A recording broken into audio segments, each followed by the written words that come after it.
ओम सभी को नमस्ते जी। केंद्रीय औषध के 434वें वेबिनार में आपका स्वागत है। कार्यक्रम आज फेसबुक पे लाइव चल रहा है, सभी लाइव फेसबुक पे भी देख सकते हैं। तो कार्यक्रम को शुरू करते हुए आज का विषय है संध्या रहस्य। डॉक्टर रामचंद्र जी युवा प्रवक्ता हैं आर्य समाज के, कुरुक्षेत्र विश्वविद्यालय में संस्कृत विभाग के विभागाध्यक्ष हैं, उनका उद्बोधन होगा। पूजा सरोजा जी अमर कॉलोनी आर्य समाज दक्षिण दिल्ली के प्रमुख समाज है, उसके मंत्री है और सभी का आशीर्वाद सनिधि आपको मिलेगा ही। और प्रशांत विहार समाज से सतीश नागपाल जी आज मुख्य अतिथि के रूप में भाग लेंगे। आप जो है सुमित्रा गुप्ता माता जी आएंगे, एक बार गायत्री में तो भजन सुनाएंगे, उसके बाद सभी उनको 92 साल की बधाई देंगे। आओ माता जी।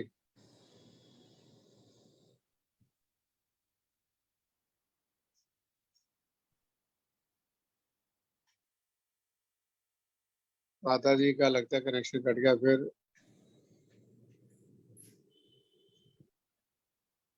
चलो परवीना ठक्कर माता जी आए, शुरू करें। सुमित्रा गुप्ता जी जुड़ेंगे तब करा लेंगे, कट गया कनेक्शन उनका। परवीना ठक्कर जी आइए। ॐ भूर्भुवः स्वः तत्सवितुर्वरेण्यं भर्गो देवस्य धीमहि धियो यो नः प्रचोदयात्। तूने हमें उत्पन्न किया, पालन कर रहा है तू, तुझसे पाते हम दुखियों के कष्ट हरता है तू, तेरा महान तेज है, छाया हुआ सभी स्थान। सृष्टि की वस्तु वस्तु में तू हो रहा है विद्यमान, तेरा ही करते हम मांगते तेरी दया। ईश्वर हमारी बुद्धि को श्रेष्ठ मार्ग पर चला, दाता हमारी बुद्धि को वेद मार्ग पर चला। ओम भूर्भुवः स्वः तत्सवितुर्वरेण्यं भर्गो देवस्य धीमहि धियो यो नः प्रचोदयात्। मेरे देवता मुझको देना सहारा, कहीं छूट जाए ना दामन तुम्हारा। इशारे से मुझको बुलाती है दुनिया, तेरे रास्ते से मुझको हटाती है दुनिया। न देखूं मैं जग का झूठा इशारा, कहीं छूट ना जाए दामन तुम्हारा। सिवा तेरे दिल में समाए ना कोई, लगन का ये दीपक बुझाए ना कोई। तुम ही मेरे दीपक, तुम ही हो उजाला, कहीं छूट जाए ना दामन तुम्हारा। स्वार्थ की दुनिया में कोई न मेरा, सिवा तेरे भगवन सहारा न मेरा। तुम ही मेरी नैया, तुम ही हो किनारा, कहीं छूट जाए ना दामन तुम्हारा। बड़ापन दे दे कोई और न दूजा, तुम्ही देव मेरे, करूं किसकी पूजा। लगा लो शरण में प्रभु जी, मैं हूँ तुम्हारा। कहीं छूट जाए ना दामन तुम्हारा। मेरे देवता मुझको दीना सहारा। कहीं छूट जाए ना दामन तुम्हारा। सुमित्रा जी को बहुत बहुत जन्मदिन की बधाई। उसके लिए 2 लाइन बोल रही हूँ। जन्मदिन आज फिर आया, बधाई हो बधाई हो।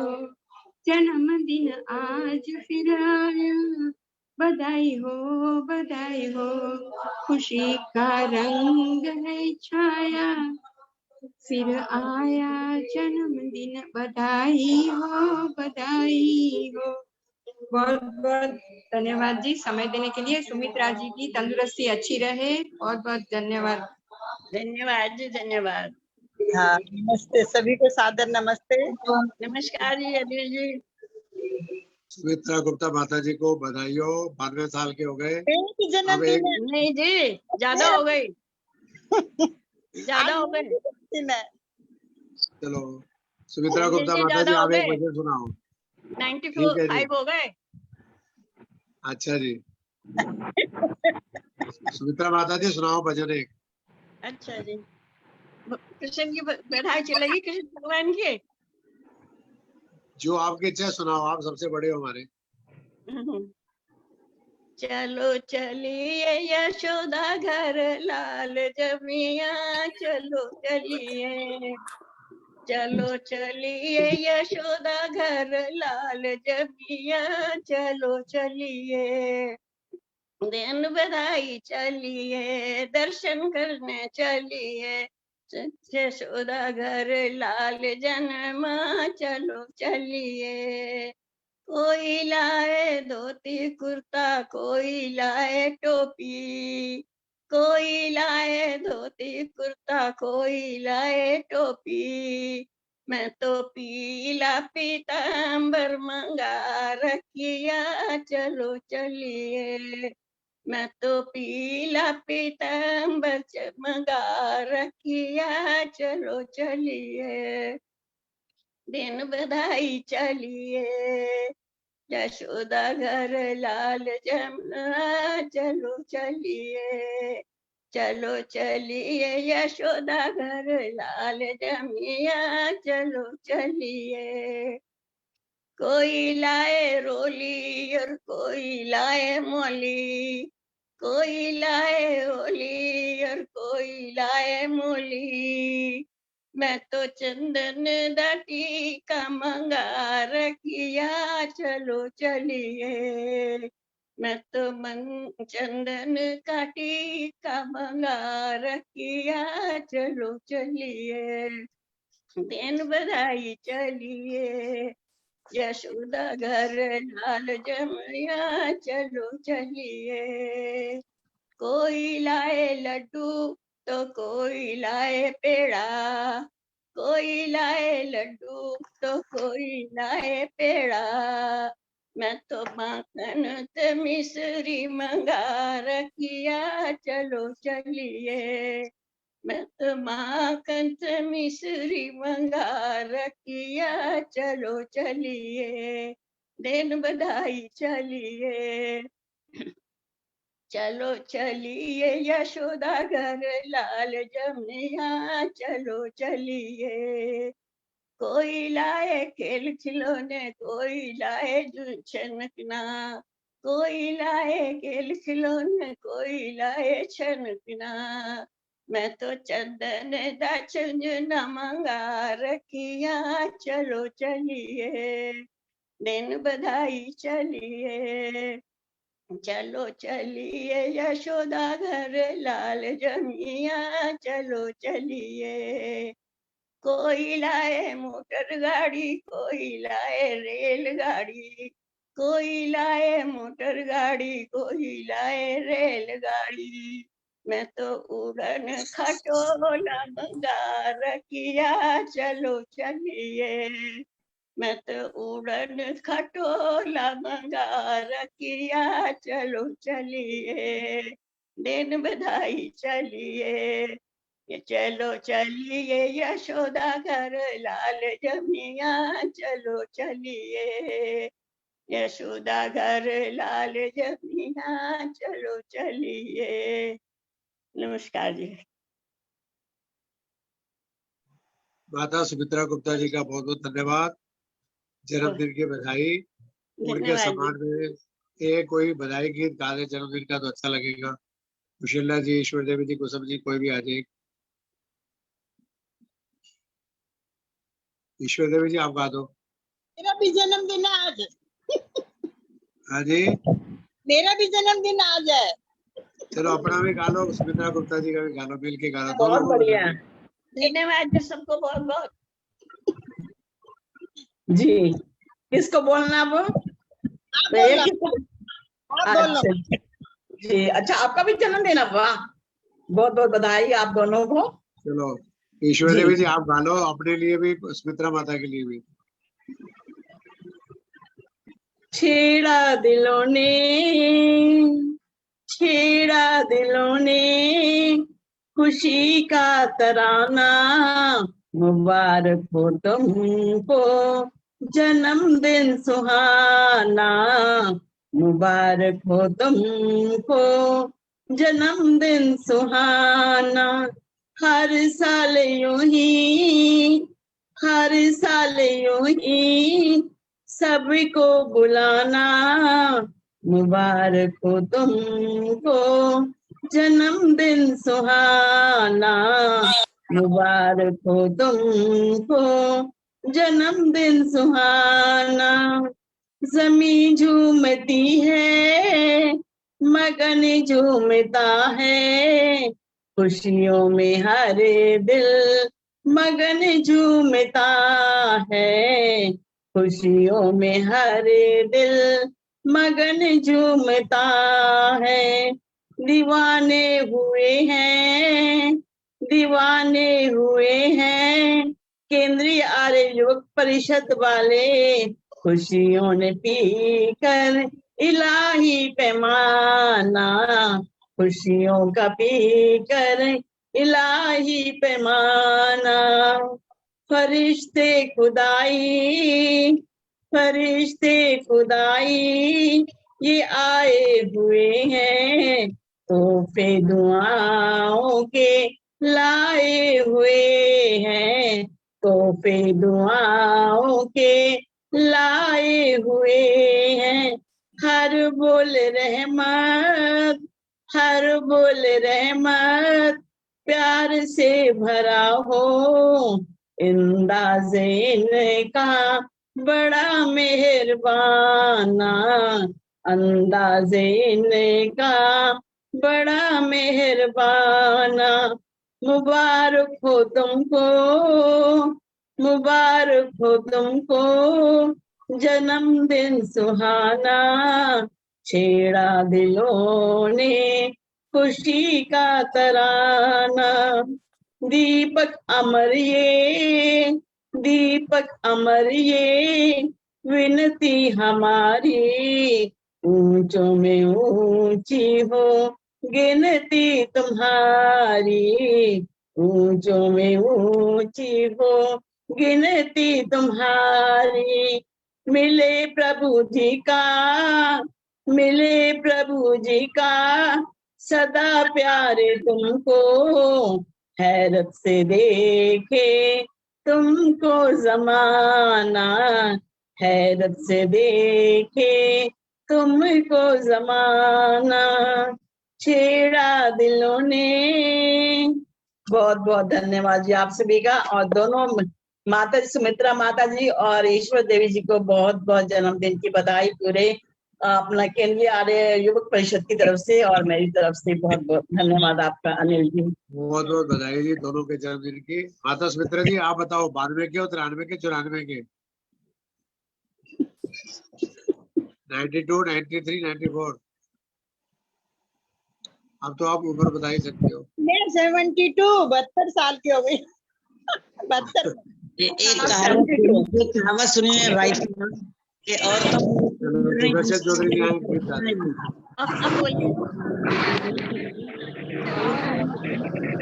सुदर्शन चौधरी जी बोलो।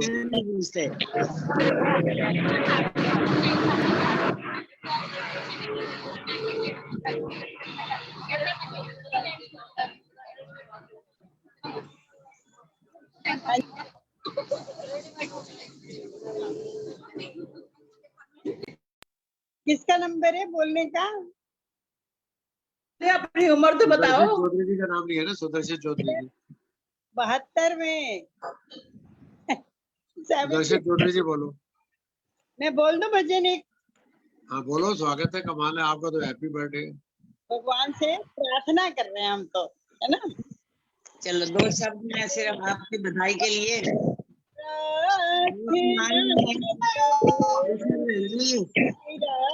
जीवन किया जाऊंगी आप। परोपकारी सदाचारी वलंबी आयु वाला हो, यही है प्रार्थना प्रभुवर मेरा जीवन ये आला हो। परोपकारी सदाचारी वलंबी आयु वाला हो। सरलता शीलता शुचिता हो भूषण मेरे जीवन के, सच्चाई सादगी श्रद्धा को मन साचे में ढाला हो। मेरा वे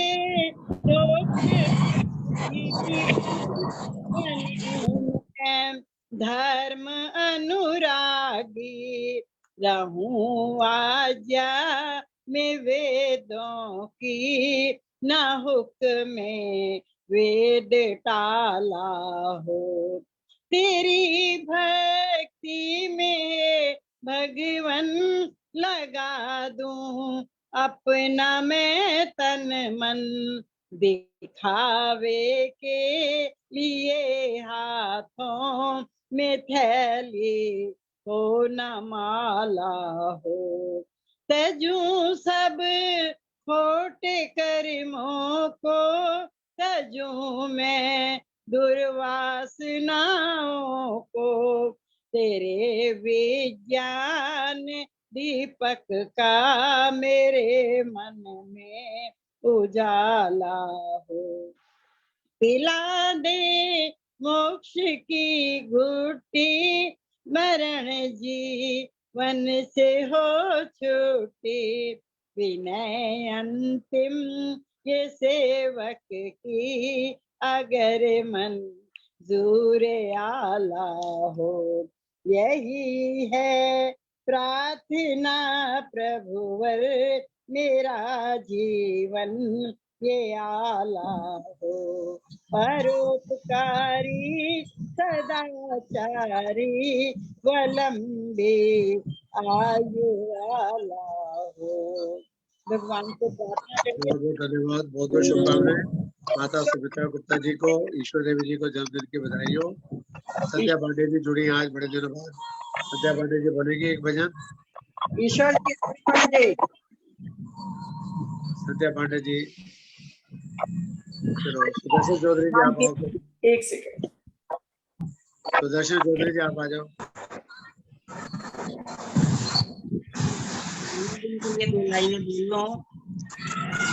हाँ जी, सभी को मेरा सादर नमस्ते जी। नहीं लगता दीदी किसने आना है ये बीच में, शायद आवाज आ रही है? हाँ चलो संध्या पांडे जी पहले, फिर सुदर्शन चौधरी जी उसके बाद। आसमान में इतने तारे हों चंद्रमा में भी दिखाई न दे, और जिंदगी में इतनी खुशियां आए कि गम की कोई परेशानी नहीं। बहुत ही मुबारक दोनों बहनों को मेरी जन्मदिन की। और एक छोटे ईश भक्ति का एक छोटा सा भजन। बीच में मेरे को लगता है कोई माइक ऑन कर रखा है, बड़ा शोर है। ऐसी रंगीन दुनिया, इस शोर को कवर कर देगी मेरी आवाज। ऐसी रंगीन दुनिया कैसे रची विधाता, ऐसी रंगीन दुनिया कैसी रची विधाता, कैसी रची विधाता, तुमको धन धन रे करता यार, तूने बिना हाथ पग वाले क्या खूब रचा संसार, तूने बिना हाथ पग वाले क्या खूब रचा संसार।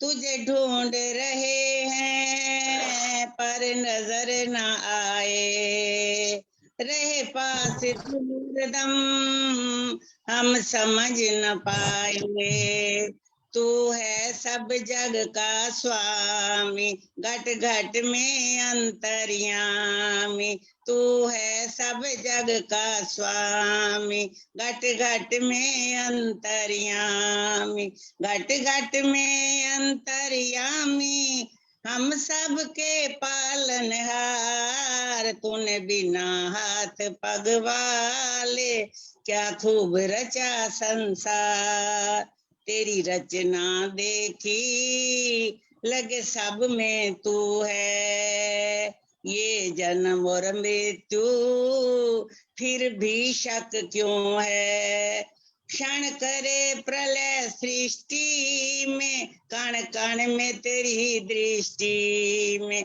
कण कण में तेरी दृष्टि में, तेरा अद्भुत प्रेम और प्यार, तूने बिना हाथ पग वाले क्या खूब रचा संसार, करे झिलमिल नभ में सूरज और तारे, जीवों में भरे तूने क्या अजब नजारे, कहीं धू धू ज्वाला जलती, कभी आग समुद्र में लगती, कहीं आग समुद्र में लगती, रत्नों के भरे भंडार, तूने बिना हाथ पग वाले क्या खूब रचा संसार, कहीं कमी जरा भी कोई ढूंढ न पाया, कहीं कमी जरा भी कोई ढूंढ न पाया,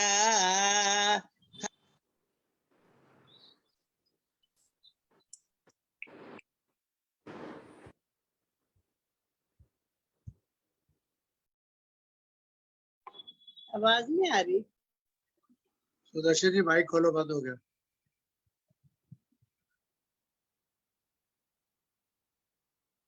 सुदर्शन चौधरी जी माइक बंद हो गया, खोल लो।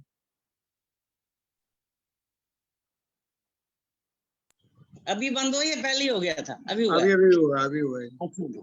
हाँ, तो इंसान की आदत है, फितरत है कि वो गलतियां सबकी निकालते हैं, तो भगवान की भी गलती निकालने लगा कि एक भगवान एक छोटी सी मोहरी से दिखाई दे जाता है, तो इतना बड़ा मसाला लगा के कान लटका रखा है, काय को लगा दिया?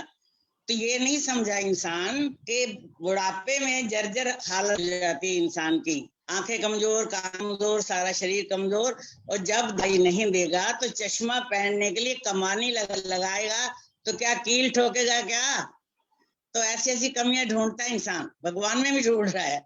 तो वही वाली एक लाइन आ गई, कहीं कमी जरा भी कोई ढूंढ न पाया, कैसे चले सुपथ पर ये दो ने बताया, ये स्वर्ण देश लोन पाई तूने मानव योनि, पाई ने मानव योनि, कर तू से बेकार, पग वाले क्या खूब रचा संसार, पियो बिना हाथ पग वाले क्या खूब रचा संसार, ऐसी रंगी दुनिया ऐसी रची विधाता, कैसी रची विधाता तुझको धन धन रे करतार, तूने बिना हाथ पग वाले क्या खूब रचा संसार। धन्यवाद भाई साहब, बहुत बहुत धन्यवाद। बहुत बहुत धन्यवाद सुदर्शन जी। आज के मुख्य वक्ता डॉक्टर रामचंद्र जी जुड़ चुके हैं, तो एक भजन और करा लूं। दीप्ति सप्रा जी जुड़ी है, फिर चली जाएंगी। उसके बाद आचार्य जी का उद्बोधन, सद्या बजाज जी उसके बाद, सद्या पांडे जी उसके बाद बोलेंगी। और दीप्ति जी फटाफट सुना दो।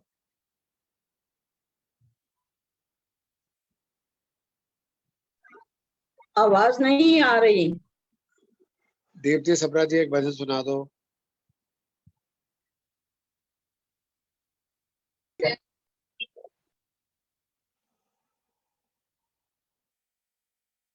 जी अंकल जी।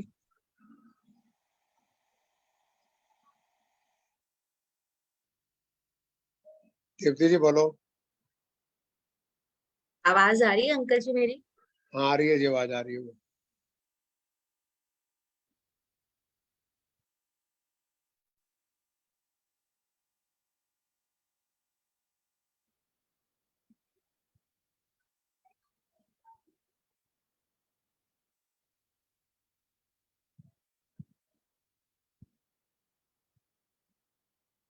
सुनाओ जी। सभी को सादर नमस्ते जी। बस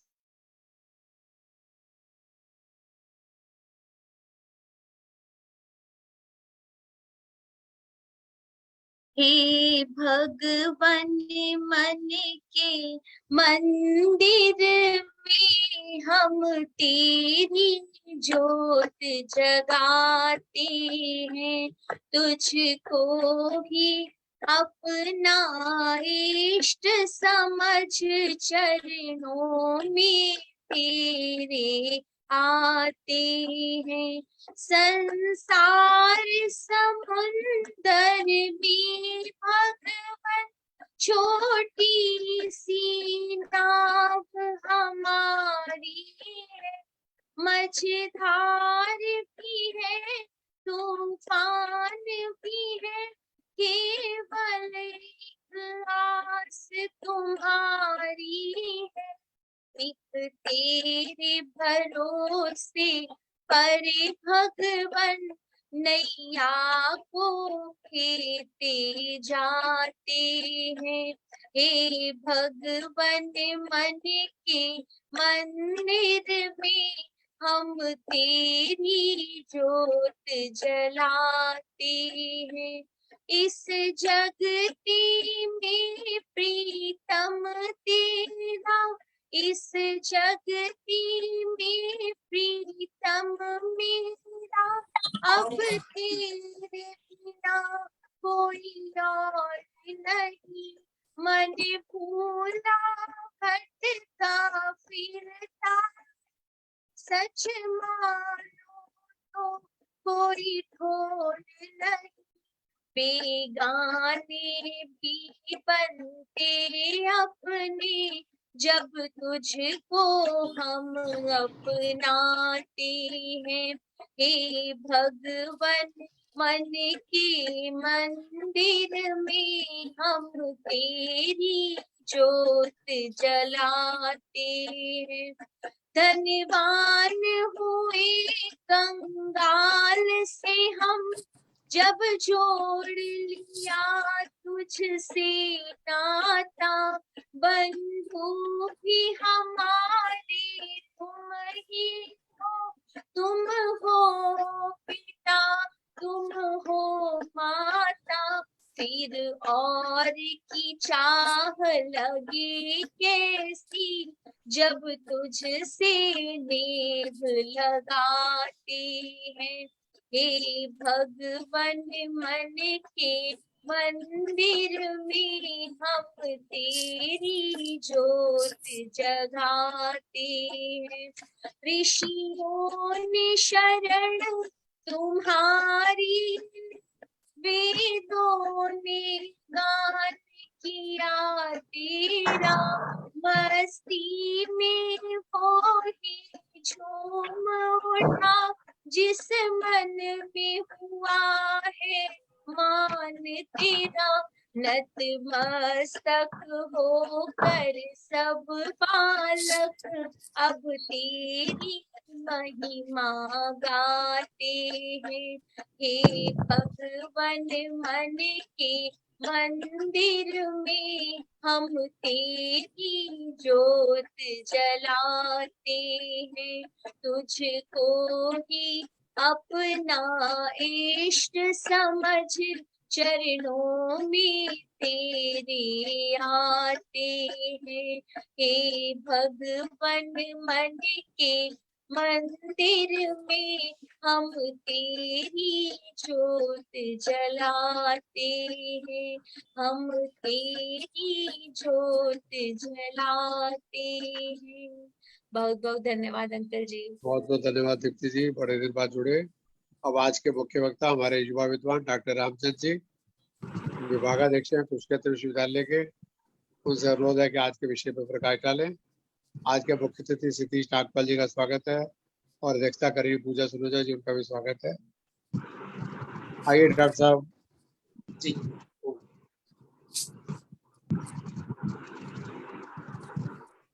ओम स्तुता मया वरदा वेदमाता प्रचोदयन्ताम् पावमाने द्विजानाम् आयुः प्राणं प्रजां पशुं कीर्तिं द्रविणं ब्रह्मवर्चसं मह्यं दत्त्वा व्रजत ब्रह्मलोकम्। ओम शांतिः शांतिः शांतिः। ओम। केंद्रीय आर्य युवक परिषद के द्वारा आयोजित आज 434वें वेबिनार के सम्माननीय अध्यक्ष महोदया पूजा सलूजा जी, आज के मुख्य अतिथि श्रीमान सतीश नागपाल जी एवं आज के इस कार्यक्रम एवं समस्त कार्यक्रमों के सूत्रधार और आर्य युवक परिषद के राष्ट्रीय अध्यक्ष आदरणीय डॉक्टर अनिल आर्य जी एवं सभी देश के कोने कोने से जुड़े हुए आर्य महानुभाव। एक बहुत महत्वपूर्ण विषय पर आज हम चर्चा कर रहे हैं और चर्चा का विषय है संध्या रहस्य। आपने यदि आज के कार्यक्रम का जो फ्लेयर है वो देखा हो तो उसके ऊपर चित्र लगा हुआ है और जहां तक मेरी जानकारी है पहली बार इस प्रकार का चित्र लगा है। लेकिन सबसे जो विशेष बात है वो संध्या का चित्र है, ध्यान मुद्रा का चित्र। इतना अच्छा चित्र है, मैं बधाई देना चाहता हूँ डॉक्टर अनिल आर्य जी को। आपके ही चित्र के माध्यम से संध्या की जो मुद्रा है वो इतनी बेहतर तरीके से अभिव्यक्त हो पाई है। तो संध्या रहस्य ये विषय है हमारा। संध्या के बारे में जब हम चर्चा कर रहे हैं सबसे पहले तो यह स्पष्ट हो कि संध्या जिस विषय पर हम चर्चा कर रहे हैं वह पंच महायज्ञ विधि या संस्कार विधि जो महर्षि दयानंद सरस्वती के ग्रंथ हैं उसमें वर्णित जो संध्या है उस विषय पर हम लोग यहाँ पर चर्चा कर रहे हैं, जिस पर कि सभी आर्य परिवार, सभी आर्य समाज, सभी आर्य जन, कोटि कोटि आर्य लोग संध्या के माध्यम से ईश्वर का ध्यान करते हैं। ईश्वर का ध्यान की परंपरा हमारे यहाँ पर तब से है जब से सृष्टि का आरंभ हुआ, लेकिन परंपराएं बनती रही और समय और काल के अनुसार उनमें बहुत सारी अलग अलग रीतियां भी आती रही। लेकिन महर्षि दयानंद सरस्वती जी को ये श्रेय जाता है कि उन्होंने एक सर्वमान्य संध्या की पद्धति, जिन मंत्रों का पाठ करके व्यक्ति उस परब्रह्म का साक्षात्कार कर सकता है, ध्यान कर सकता है, उस संध्या की एक सर्वमान्य पद्धति जो है वो संस्कार विधि और पंचमहायज्ञ विधि जैसे अमूल्य ग्रंथों के माध्यम से हमारे समक्ष रखती। संध्या हमारी वैदिक परंपरा में जीवन के लिए सबसे ज्यादा महत्वपूर्ण कार्य है, सर्वश्रेष्ठ कार्य है।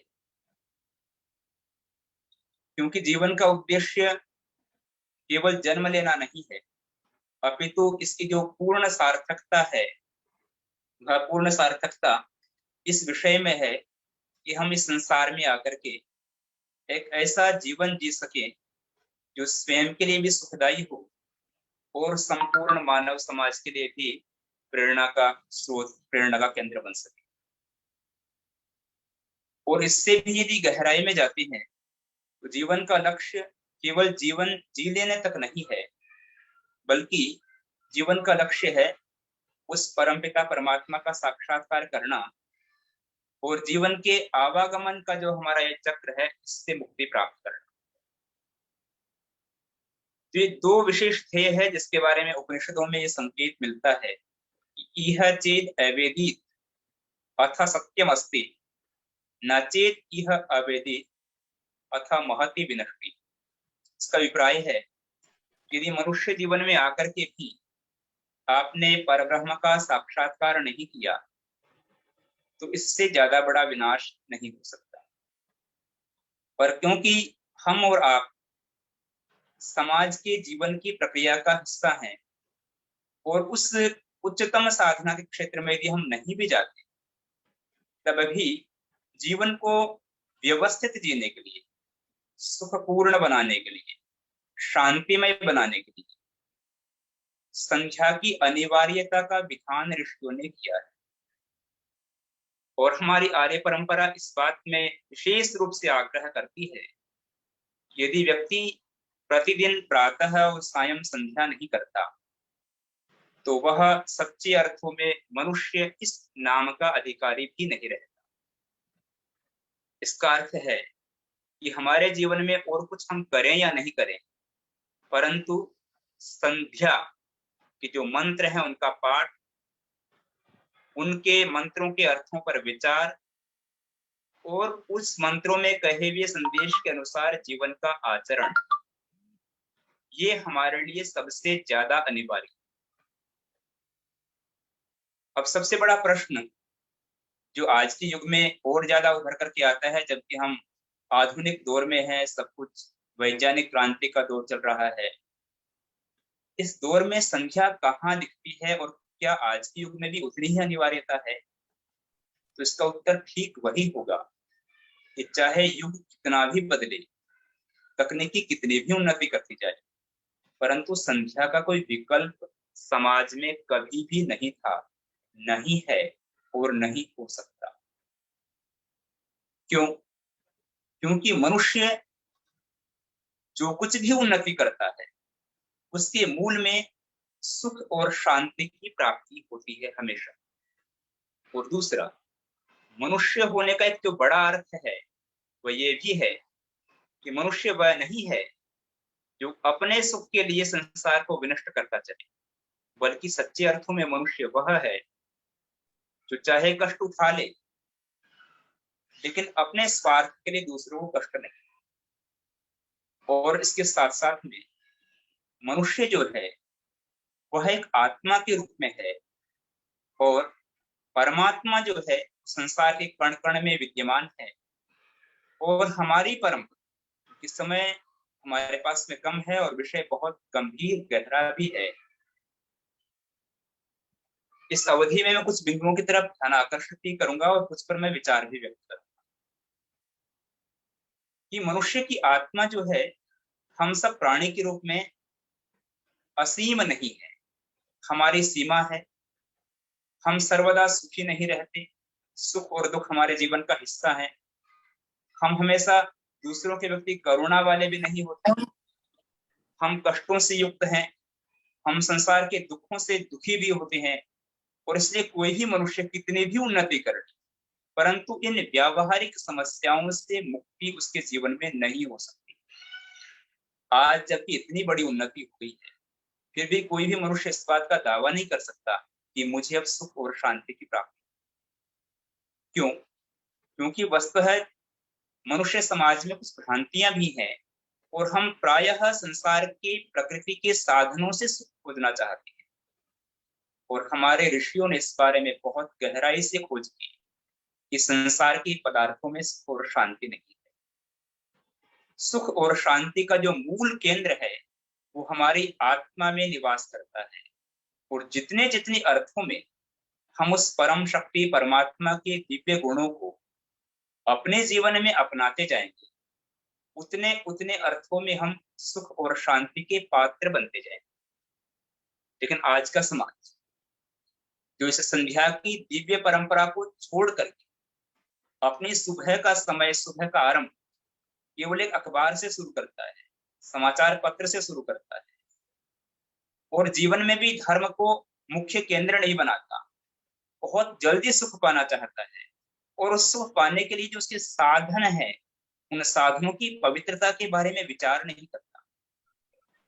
और उसके बाद ये सोचता है कि मैं सुख और शांति की प्राप्ति कर लूंगा, ऐसा सोचता है, क्योंकि ये ध्येय हर व्यक्ति का है।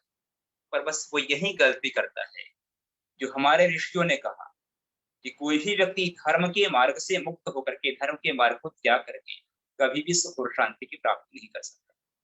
और इसलिए चाहे मनुष्य कितना भी बुद्धिमान हो जाए, कितनी भी तकनीकी हो जाए, परंतु उसको सुख और शांति पाने के लिए जो सबसे पहला विधान है, संध्या, उसका करना अनिवार्य है। उसका कोई विकल्प समाज में कभी भी नहीं हो सकता। और आज के समाज में जितने दुख और कष्ट हो रही हैं, उसमें अधिकतर का कारण यह है कि हमारे समाज में हॉस्पिटल्स बन रहे हैं, बड़े बड़े थाने बन रहे हैं, कोर्ट बन रहे हैं, लेकिन जो नहीं बन रहे हैं वो है संध्यालय। शायद ये शब्द बहुत लोगों के लिए नया भी होगा। संध्यालय, संध्यालय का अर्थ है कि ऐसे उपासना के केंद्र जहां पर बैठकर के समाज के सामूहिक रूप से संध्या और उपासना कर सके, अपने दिन की प्रारंभ को ईश्वर के साथ में जोड़ करके शुरू कर सके, और शाम के समय में जब आप दिन के कार्यों से निवृत्त होकर के शाम को घर लौटे, उसका अंत भी संध्या के साथ में कर सके। ये दो प्रक्रियाएं हो जाएंगी। तो मुझे नहीं पता चमत्कार शब्द का प्रयोग कितना है, कितना अर्थ होता है, या चमत्कार शब्द की वास्तविकता कितनी है, परंतु इस संध्या के करने से जीवन में पूरी तरह से परिवर्तन हो जाए। और समाज में जितने भी विकार दिखाई दे रहे हैं आज के समाज में, जब हम कहते हैं कि बहुत उन्नति कर रहे हैं, लेकिन मुझे लगता है कि उन्नति का पक्ष तो अभिनंदनीय है, उसके लिए हम ताली बजा सकते हैं, लेकिन जो विनाश का पक्ष जो हमारे आंखों से देखने को मिल रहा है, ऐसा विनाश का दौर कभी नहीं देखने को मिला। और इसका जो समाधान है वो संध्या में छिपा हुआ है। अब संध्या का जो रहस्य है उसके बारे में हमें चर्चा करनी है, इसलिए मैंने आपके सामने एक पृष्ठभूमि रखी। और अब मैं संध्या के जो हमारे मंत्र, जो हमारी पंचमहायज्ञ विधि और संस्कार विधि में लिखे हुए हैं, और जिनसे आप और हम सब बहुत अच्छी तरह परिचित हैं, जिनको हम नियमित पढ़ते भी हैं, पर फिर भी कभी कभी लगता है कि नियमित संध्या करने के बाद भी हमारे जीवन में परिवर्तन इतना नहीं दिखाई देता जितने बड़े चमत्कार की बात मैं आपसे कर रहा हूं।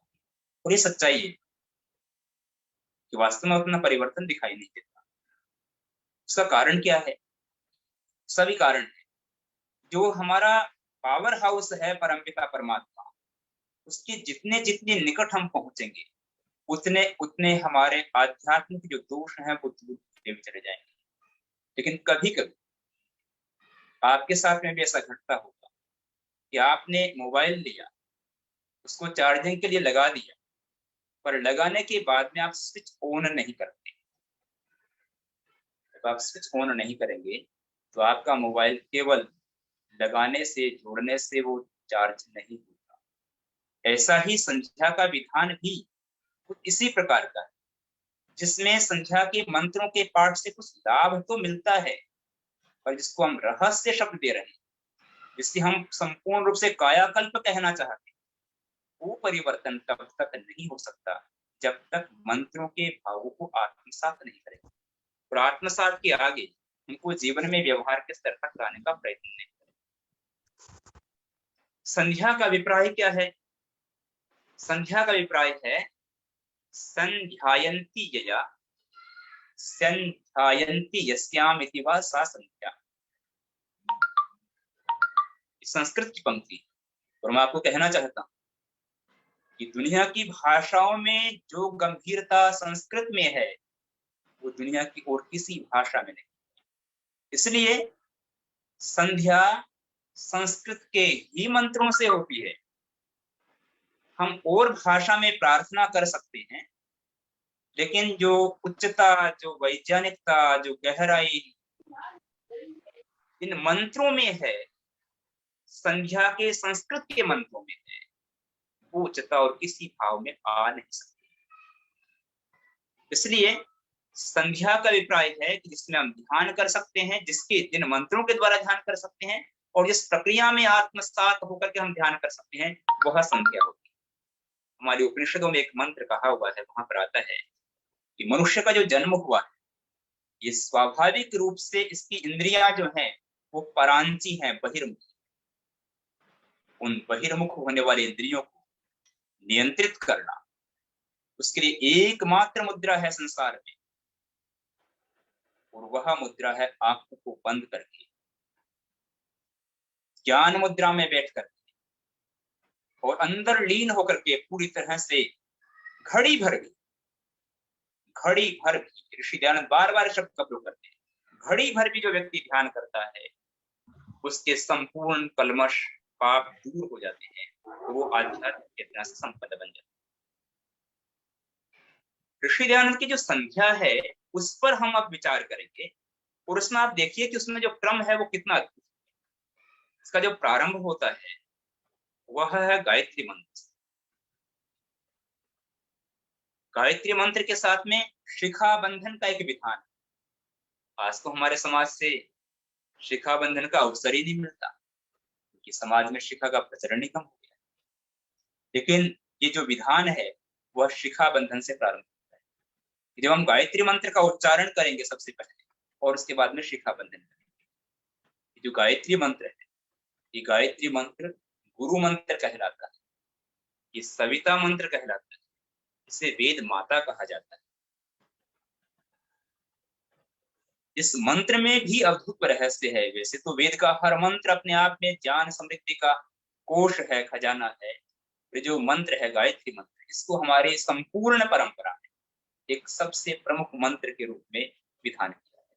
इसलिए आपने देखा होगा कि जब बालक का जन्म होता है और जब वो व्यवहार के शब्दों को पहचानता भी नहीं, उस समय में जो पहला शब्द हमारे ऋषियों ने उसकी जिह्वा पर सोने की शलाका से लिख करके उसको जो प्रेरित किया था जीवन में देने का, आज ये संस्कार हमारे जीवन का हिस्सा नहीं रह रहे हैं।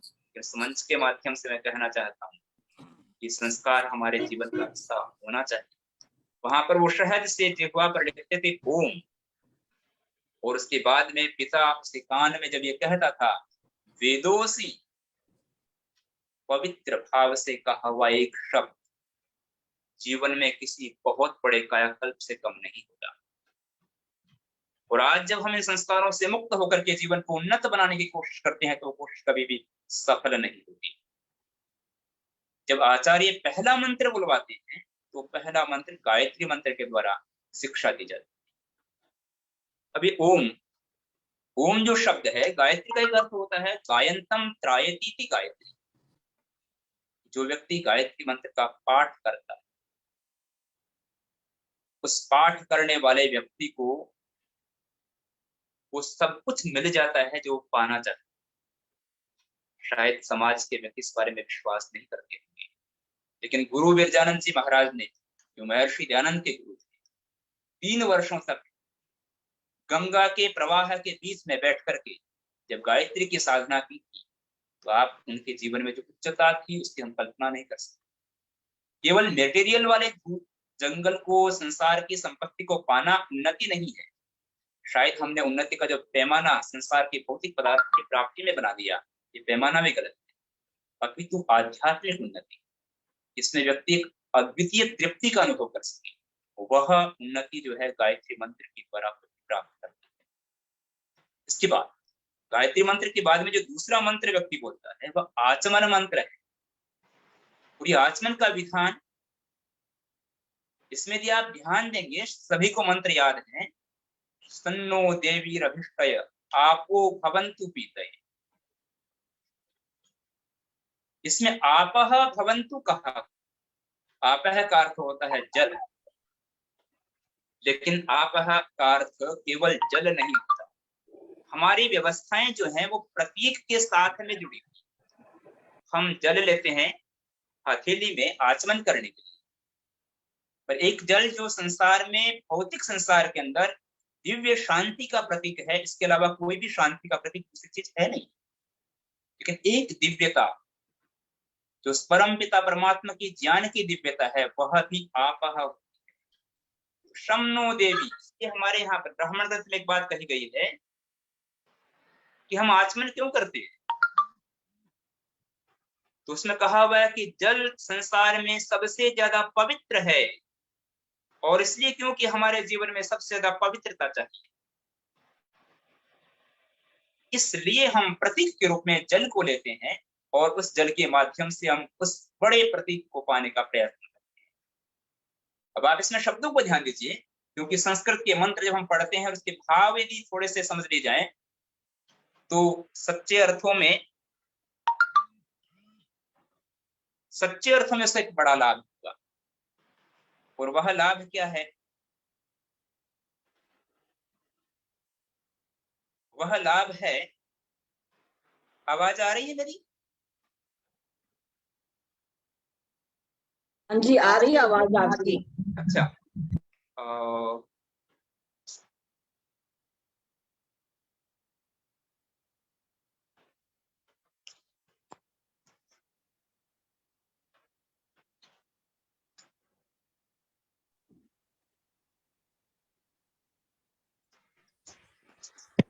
अब बंद हो गई आवाज, अब नहीं आ रही। अभी कर रहा हूं। हाँ अब आ रही है। आ रही जी।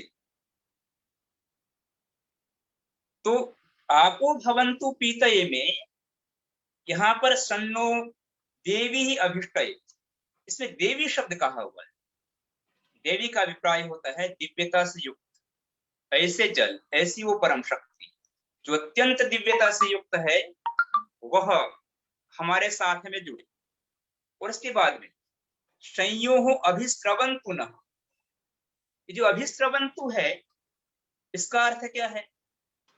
अभिश्रवन्तु का अर्थ होता है कि जैसे आप दही को एक पोटले में बांध दीजिए और ऊपर उसको लटका दीजिए, उसमें से पानी की बूंद टपकती रहती है। ऐसे ही जब व्यक्ति परमात्मा की शांति की अनुभूति करने के लिए संध्या करता है और नियमित करता है, संध्या एक दिवस के लिए नहीं होती, उसमें निरंतरता चाहिए और दीर्घ काल तक चाहिए। दीर्घ काल और नैरंतर्य ये संध्या की शक्ति। तो अभिश्रवन्तु नः, ऐसे व्यक्ति को आध्यात्मिक शांति जो है उस तरह से उसके जीवन में पूरी तरह से आप्लावित हो जाती है। उसका मन मस्तिष्क जो है वो संध्या के मंत्रों के पाठ से रोमांचित हो उठता है। और इसलिए जो प्रभु भक्त होता है, हम एक किसी चीज के टूटने पर होते हैं, उसको संसार की चीजें चाहिए ही नहीं,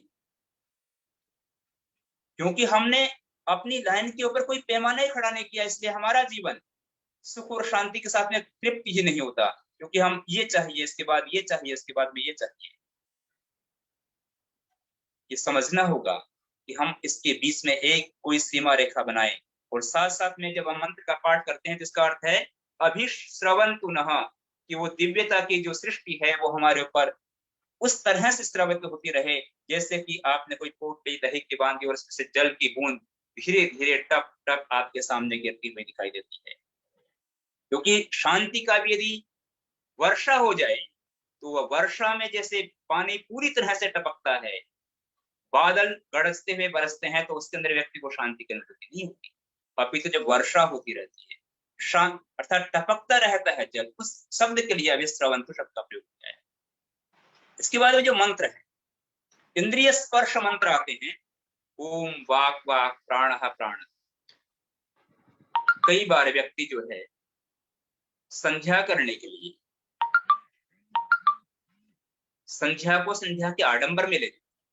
समाज में हम देखते हैं व्यक्ति दौड़ता है, तुरंत दौड़ता है, भागता है, मंदिर के सामने तेजी से दौड़ता हुआ ऐसे हाथ जोड़ के निकल जाता है और वो कल्पना करता है कि मैं जीवन में कोई बड़ी शांति की प्राप्ति करूं।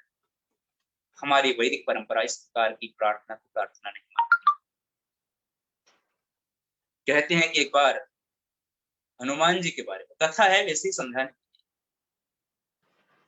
एक दिन अचानक से हनुमान जी मंदिर में थे और वो अचानक से भाग गए, पहाड़ों के बीच में चले गए।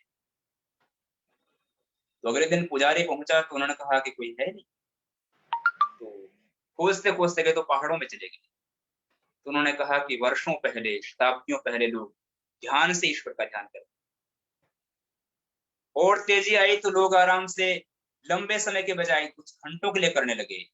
लेकिन अब तो समय बहुत बदल गया और भाषा और व्यवहार में भी भगवान के प्रति एक प्रकार से समझौता वाली दृष्टि आ गई और कोई दौड़ते दौड़ते जो है हाथ भी नहीं जोड़ता, केवल ऐसे ही भाषा के अंदर मंदिर के सामने करते हुए चले जाएगा। इस प्रकार से यदि आप ईश्वर की संध्या करना चाहते हो, पूजा पाठ करना चाहते हो और फिर सोचते हो कि हमें ईश्वर के माध्यम से कोई तृप्ति मिलेगी, वो कभी संभव नहीं।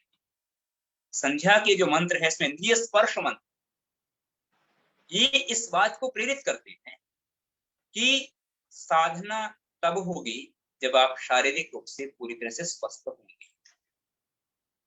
और ये संध्या का एक और चमत्कार है कि बालक भी इसी संध्या को करता है, युवक भी इसी संध्या को करता है, बुजुर्ग भी इसी संध्या को करता है। और जो परमात्मा के पास में निकट में पहुंचा हुआ योगी है उसके लिए भी यही मंत्र है। ऐसा क्यों? ऐसा इसलिए क्योंकि जो दिव्य मंत्र होते हैं, यह संसार की जो ईश्वर की जो दिव्यता है वो सबके लिए होती है। आकाश के अंदर चमकते हुए जो तारे होते हैं उन्हें एक बालक भी देखता है तो प्रसन्न हो जाता है। सबके लिए अलग अलग आकाश नहीं है। युवा के लिए भी वही आकाश है, बुजुर्ग के लिए भी वही आकाश है। ईश्वर की जो शक्तियां हैं, ईश्वर के जो संदेश होते हैं, ईश्वर की जो रचना होती है वो सबके लिए एक जैसी होती है। व्यक्ति अपनी क्षमता के अनुरूप उस दिव्य दृष्टि से, उस दिव्य सृष्टि से भाव ले लेता है। और इसलिए ये जो मंत्र हैं, कुछ लोग ये प्रश्न कर लेते हैं कई बार, ये क्या है जी? सबके लिए एक ही संख्या है। उसे शायद ये मालूम नहीं पड़ता जीवन की साधना का स्तर जो है जैसे जैसे बढ़ता है उन्हीं मंत्रों की भाव आपके साथ में उतने उतने गहरे होते चले जाते हैं। तो यहाँ पर जो प्रारंभ है वो वाक वाक से, प्राणः प्राणः चक्षु चक्षु श्रोत्रम। जब आप इस मंत्र को बोलते हैं, और मैं कहना चाहता हूं यहाँ पर गृहस्थ जन भी, पारिवारिक लोग भी बैठे, आप बच्चे को सिखाइए, रोज उसको एक संकल्प दिलाइए, रोज प्रतिदिन वो संध्या के मंत्र को बोले और बोलते समय में जब वो बोलेगा और स्पर्श करेगा, ओम वाक वाक, ओम प्राणः प्राणः, ओम चक्षु चक्षु, और सच्चे मन से करेगा, मैं कहता हूं कि जिंदगी के अंदर इससे बड़ा चमत्कार कभी नहीं देख सकता। क्योंकि आखिर व्यक्ति जीवन में उन्नति तो हर व्यक्ति चाहता है, दौड़ रहा है, वो चाहता है मैं डॉक्टर बन जाऊं, कोई चाहता है मैं इंजीनियर बन जाऊं, कोई चाहता है मैं साइंटिस्ट बन जाऊं। लेकिन यदि उस लाइन में भी दौड़ रहा है, दौड़ना बुरी बात नहीं, अच्छी बात है, हमें अच्छे लोग चाहिए, लेकिन वो अच्छे लोग इस संख्या के माध्यम से और जल्दी बनेंगे, और जिम्मेदार बनेंगे, और बेहतर बनेंगे। आप बच्चे को यदि ये संख्या के ये मंत्र सिखा देंगे और रोजाना वो इन शब्दों का उच्चारण करेगा, इसका असर क्या हो सकता है? इसका असर वही हो सकता है जो आपने सुना होगा कि एडिसन जो बहुत बड़े वैज्ञानिक, वो बहुत बड़े वैज्ञानिक थे, उनकी जो माँ थी वो रोजाना जब वो बच्चे के रूप में गर्भ में थे तो वो साइंटिस्ट के बारे में सोचती थी, वैज्ञानिकता के बारे में सोचती। उसका परिणाम था कि वो एडिसन जो है दुनिया के बहुत बड़े साइंटिस्ट बने। जब एक माँ रोज अपने विचारों के माध्यम से एक बालक को इतना उन्नत बना सकती है, तो जो प्रतिदिन सकारात्मक सोच, बिना व्यवधान के सकारात्मक सोच, यह आपके जीवन में चमत्कारी परिवर्तन देती है। और इसके साथ में अंतिम जो शब्द है वो यश और बल है। ध्यान देने की बात, कि इतनी प्रार्थना के बाद में वो कहते क्या है, इन सब के साथ में यश और बल शब्द जुड़ जाएगा। ओम बाहुभ्याम यशो बलम, ये यशो बलम जो है वो सब के साथ में जुड़ता हुआ चलता है। वाक वाक यशो बलम, प्राणः प्राणः यशो बलम, चक्षु चक्षु यशो बलम। ये मेरी ये इंद्रियां हैं, इनके माध्यम से मैं यश प्राप्त करूं और बल प्राप्त करूं। यश वह होता है जो आप अच्छे कार्यों के द्वारा जो प्रशंसा प्राप्त करते हैं समाज में, उसे यश कहते हैं। यदि आप बुरे कार्यों के द्वारा नाम कमाते हैं तो वह यश नहीं होता, वो केवल ख्याति हो सकती है। वैदिक प्रार्थना में यश की कामना की गई। इसके बाद में मार्जन मंत्र। मार्जन का अर्थ होता है छींटा देना। ये और दूसरी प्रक्रिया है और इसके क्रम को ध्यान दीजिए, आप क्रम को ध्यान दीजिए, बहुत रहस्यात्मक है। सबसे पहले आता है भू पुनातु शिरसी। जो तीन है भू भुवः स्वः, इन्हें हमारी परंपरा में महाव्याहृति नाम दिया और ये कहा जाता है, समझा जाता है कि तीन वेदों को सार तत्व के रूप में जब प्राप्त किया तो ये तीन शब्द बने, भू भुवः स्वः।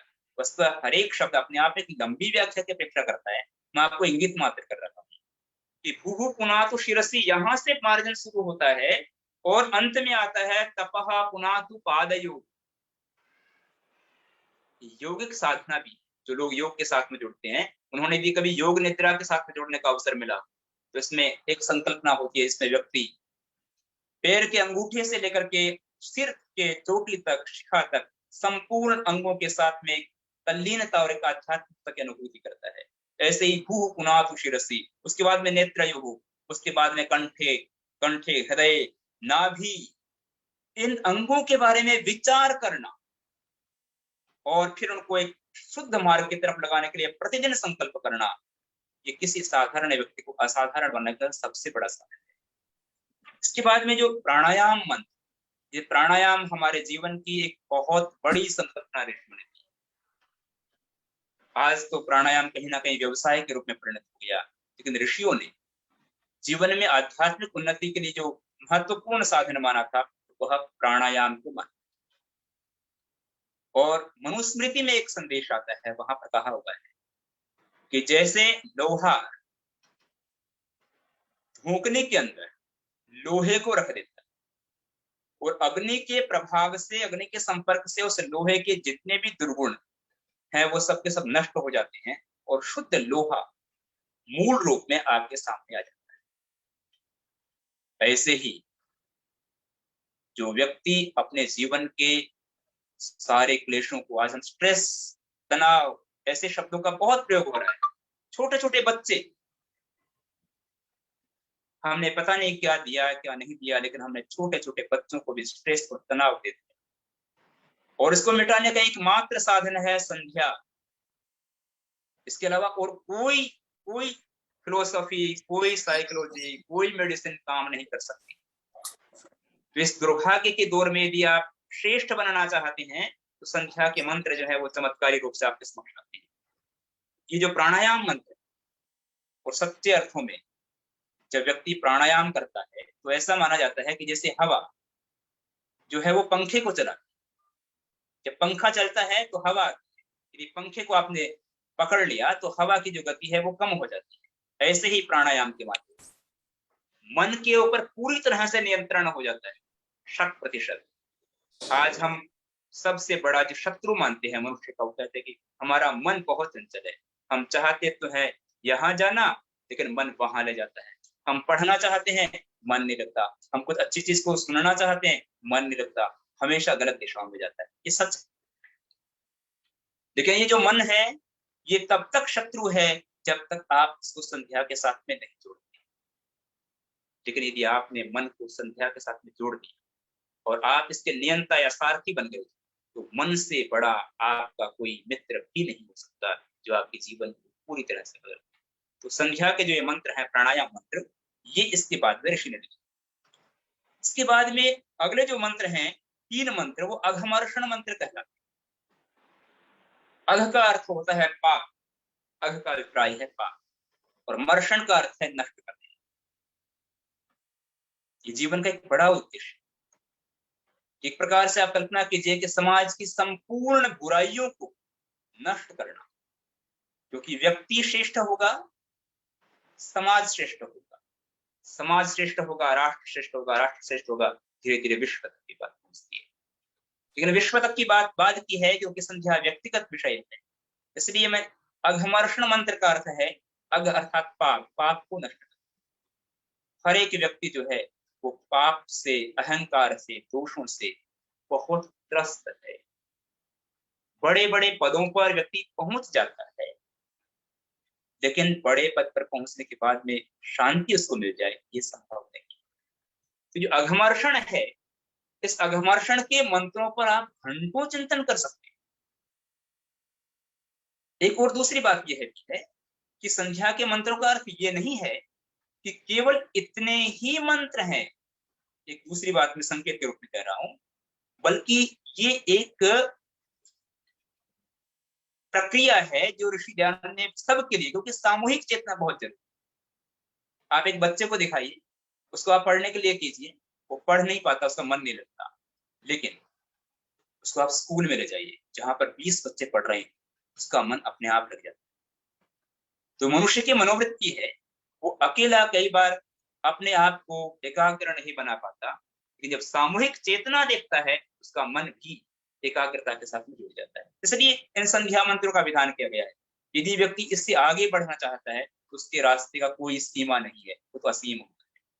तो जो अघमर्षण मंत्र हैं, इसमें ऋतम च सत्यम च विधात तपसा ध्यजायत। मैं एक मंत्र की व्याख्या भी 1 घंटे भर की हो जाती है, और उतने का संभव नहीं होगा। तपसः अध्यजायत, कि उस परम पिता परमात्मा ने तप के द्वारा ऋत एवं सत्य का सर्वप्रथम निर्माण किया था। ये जो तप शब्द है, ये हमारे उपनिषदों में, दर्शन में, ब्राह्मण ग्रंथों में एक पारिभाषिक शब्द के रूप में प्राप्त होता है। ये तप एक प्रक्रिया का नाम है, और वो बहुत गहरी प्रक्रिया है। तो उस प्रक्रिया के माध्यम से ईश्वर ने संपूर्ण संसार को बनाया। और दूसरा, मिषतः वशी। मिषतः का अर्थ होता है सहज रूप से, आसानी से, और वशी का अर्थ होता है जिसका स्वयं के ऊपर संपूर्ण नियंत्रण है। संध्या का अभिप्राय केवल मंत्रों का पाठ नहीं होता, अपितु संध्या का अर्थ है कि जो मंत्र हम पढ़ रहे हैं, उन मंत्रों के उच्चारण से उस परम जो पावर हाउस है ईश्वर, उसके गुणों को जितने जितने अंशों में हम अपनाते जाएंगे, उतने उतने अर्थों में संध्या सार्थक हो चढ़ जाएगी। आजकल बहुत सारी प्रार्थनाएं जो हम बोलते हैं, समाज में प्रार्थनाएं बोली जाती है, उसके अंदर एक शब्द बोला जाता है बार बार कि वो ईश्वर जो है वो तो पतित पावन है, और हम जो है वो खल हैं, पापी। इस प्रकार की जो प्रार्थनाएं होती हैं, वो व्यक्ति को श्रेष्ठ लक्ष्य तक नहीं पहुंचाती। आखिर जीवन के पहले दिन भी आपने इस प्रार्थना को सीखा, और आपने स्वयं को खल और पापी कहा, और उस परमात्मा को पतित पावन कहा, और जीवन के आखिरी दिन भी आप उसी प्रार्थना को बोल रहे हैं, तो आपके जीवन में परिवर्तन कहा। और संध्या स्थिरता का नाम नहीं है, संध्या आपके जीवन में सुधार का कार्य करती है। यदि संध्या करने के बाद भी आपके जीवन में कोई परिवर्तन नहीं आया, तो इसका अर्थ है कि संध्या करने की पद्धति में कोई ना कोई समस्या जरूर है। तो इन मंत्रों का जब हम पाठ करते हैं, तो सबसे बड़ी बात यह है कि इन मंत्रों के पाठ करने से उस परम शक्ति के बारे में जानकारी मिलती है, और हमें ये अनुभव होता है कि जो हम सोचते हैं कि हमने कोई छोटा सा योगदान दे दिया, और हमें अहंकार हो जाता है कि हमारे से बड़ा शक्तिशाली कोई नहीं, और वो अहंकार जो है वो बहुत बड़ी आने वाली अनेक समस्याओं का मूल कारण है। लेकिन जब हम इन अघमर्षण मंत्रों का पाठ करते हैं, और हम समझते हैं कि वो परम शक्ति ने संपूर्ण संसार का, संपूर्ण ब्रह्मांड का निर्माण किया, और मिषतः किया, सहजता से कर दिया, और वो वशी है, और वो सूर्य और चंद्र का भी निर्माण करने वाला है। तो हमारे जितने भी पाप हैं, काम, क्रोध, मद, लोभ, अहंकार, ये हमारे जीवन में शेष नहीं रहते। उस परम शक्ति के कारण से हमारे पाप जो है वो धीरे धीरे नष्ट हो जाते हैं। इसके बाद फिर से आचमन आता है, और उसके बाद में जो 6 मंत्र हैं वो मनसा परिक्रमा मंत्र। मनसा परिक्रमा, हम यहाँ बैठे बैठे मन के माध्यम से संपूर्ण ब्रह्मांड की यात्रा कैसे कर सकते हैं। और जिन्होंने इन मंत्रों को पढ़ा है, वस्तु इनकी हिंदी अनुवाद बहुत जगह मिल सकता है, लेकिन कोई भी अनुवाद वेद की मंत्र के भाव को संपूर्ण रूप में व्यक्त कर ही नहीं सकता, कभी नहीं कर सकता। किसी भी भाषा में संपूर्ण अनुवाद वेद के मंत्रों का हो नहीं सकता। क्यों? क्योंकि और भाषा में जो बात होती है वह जितनी होती है उतने ही बात को कहती है। एक कोई वाक्य आप बोलते हैं हिंदी में, उसके 10, 20, 30 मीनिंग नहीं बनते, पर वेद के मंत्र एक ऐसा दर्पण है, जैसे आप दर्पण होता है, उस दर्पण में एक बालक जाकर के देखेगा, उस बालक को अपना चेहरा दिखाई देगा, कोई बुजुर्ग देखेगा उसको अपना चेहरा दिखाई देगा, कोई युवा या युवती जाएगी उसको अपना चेहरा दिखाई देगा। ऐसे ही वेद मंत्र जो है उसकी भावों की गहराई इतनी है कि उसके अनेक प्रकार के अर्थ जो है वो केवल आत्मसात किए जा सकते हैं, उन्हें व्यक्त नहीं किया जा सकता। जो मनसा परिक्रमा के मंत्र हैं, अब इनके अर्थों की यहाँ पर चर्चा का अवसर और समय भी नहीं है, पर इसमें जो विशेष भाव जो हर मंत्र के साथ आचार्य जी पूरा करो, आचार्य जी अपना पूरा करो, भजन कल हो जाएंगे, इतना अच्छा बोल रहे हो। हाँ, कोई नहीं। जो मंत्र हैं, इस मंत्रों का जो अंतिम जो अर्थ होता है, जहां पर कहा हुआ है यो अस्मान वेष्टि यम वयम विष्महा तम भोजम भी दत्मा, यहां पर व्यक्ति के द्वेष के बारे में चर्चा है। यो अस्मान वेष्टि यम वयम विष्महा, दो शब्द, जो हमसे द्वेष करता है या जिससे हम द्वेष करते हैं, तम वह जम्भी दत्मः, उसको हम आपकी न्याय रूपी जम्भा में स्थापित कर देते। ये जो संकल्पना है, यह व्यक्ति को, हमारी जो वैदिक सभ्यता है वो व्यक्ति को भौतिक उन्नति से रोकती नहीं है।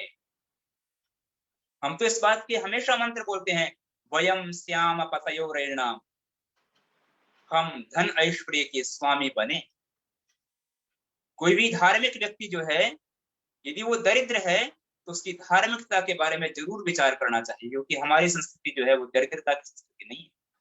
लेकिन साथ साथ में हम ऐसे धन को धन नहीं कहते जो धर्म के द्वारा प्राप्त नहीं किया हुआ।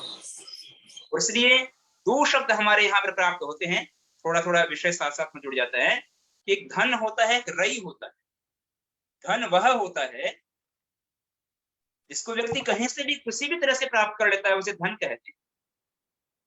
लेकिन जो रई शब्द है, जिसके लिए उस मंत्र में ईश्वर स्तुति प्रार्थना उपासना में कहा है वयम श्याम पतयो रैणाम, वो रई हमेशा वो होता है कि वह धन जिसको व्यक्ति ने पुरुषार्थ से अर्जित किया, और जब उसके धन की अपनी सीमाएं पूरी हो गई और दूसरों के लिए जब आप उस धन के प्रवाह को प्रवाहित करने लग जाते हैं तो वो रई बन जाता है, वो धन नहीं रहता। तो इसलिए ये जो मंत्र हैं, 6 मंत्र, मनसा परिक्रमा अर्थात मन के द्वारा परिक्रमा करना, मन के माध्यम से ब्रह्मांड के स्वरूप को समझना, और अंततः हमारे और दूसरों के द्वारा किए हुए द्वेष उस परम शक्ति की जंभा में न्याय के रूप में। यहाँ पर अलग अलग जो मंत्र हैं, उन मंत्रों की तो हर एक मंत्र की गहराई बहुत ज्यादा है, उसके बारे में भी नहीं करना चर्चा। इसके बाद में मनसा परिक्रमा के बाद में आता है उपस्थान मंत्र। और यदि आप ध्यान से देखें तो मैं आपको एक दूसरे रूप में भी समझाना चाहता हूँ कि जो हमारे अष्टांग योग, यम नियम आसन प्राणायाम प्रत्याहार धारणा ध्यान समाधि, इन अष्टांग योग को भी कहीं ना कहीं इस संध्या के साथ में जुड़ा होता है। इसमें क्रम है, और वो क्रम क्या है कि आपने यदि प्रारंभ में देखा हो तो शरीर से प्रारंभ होता है।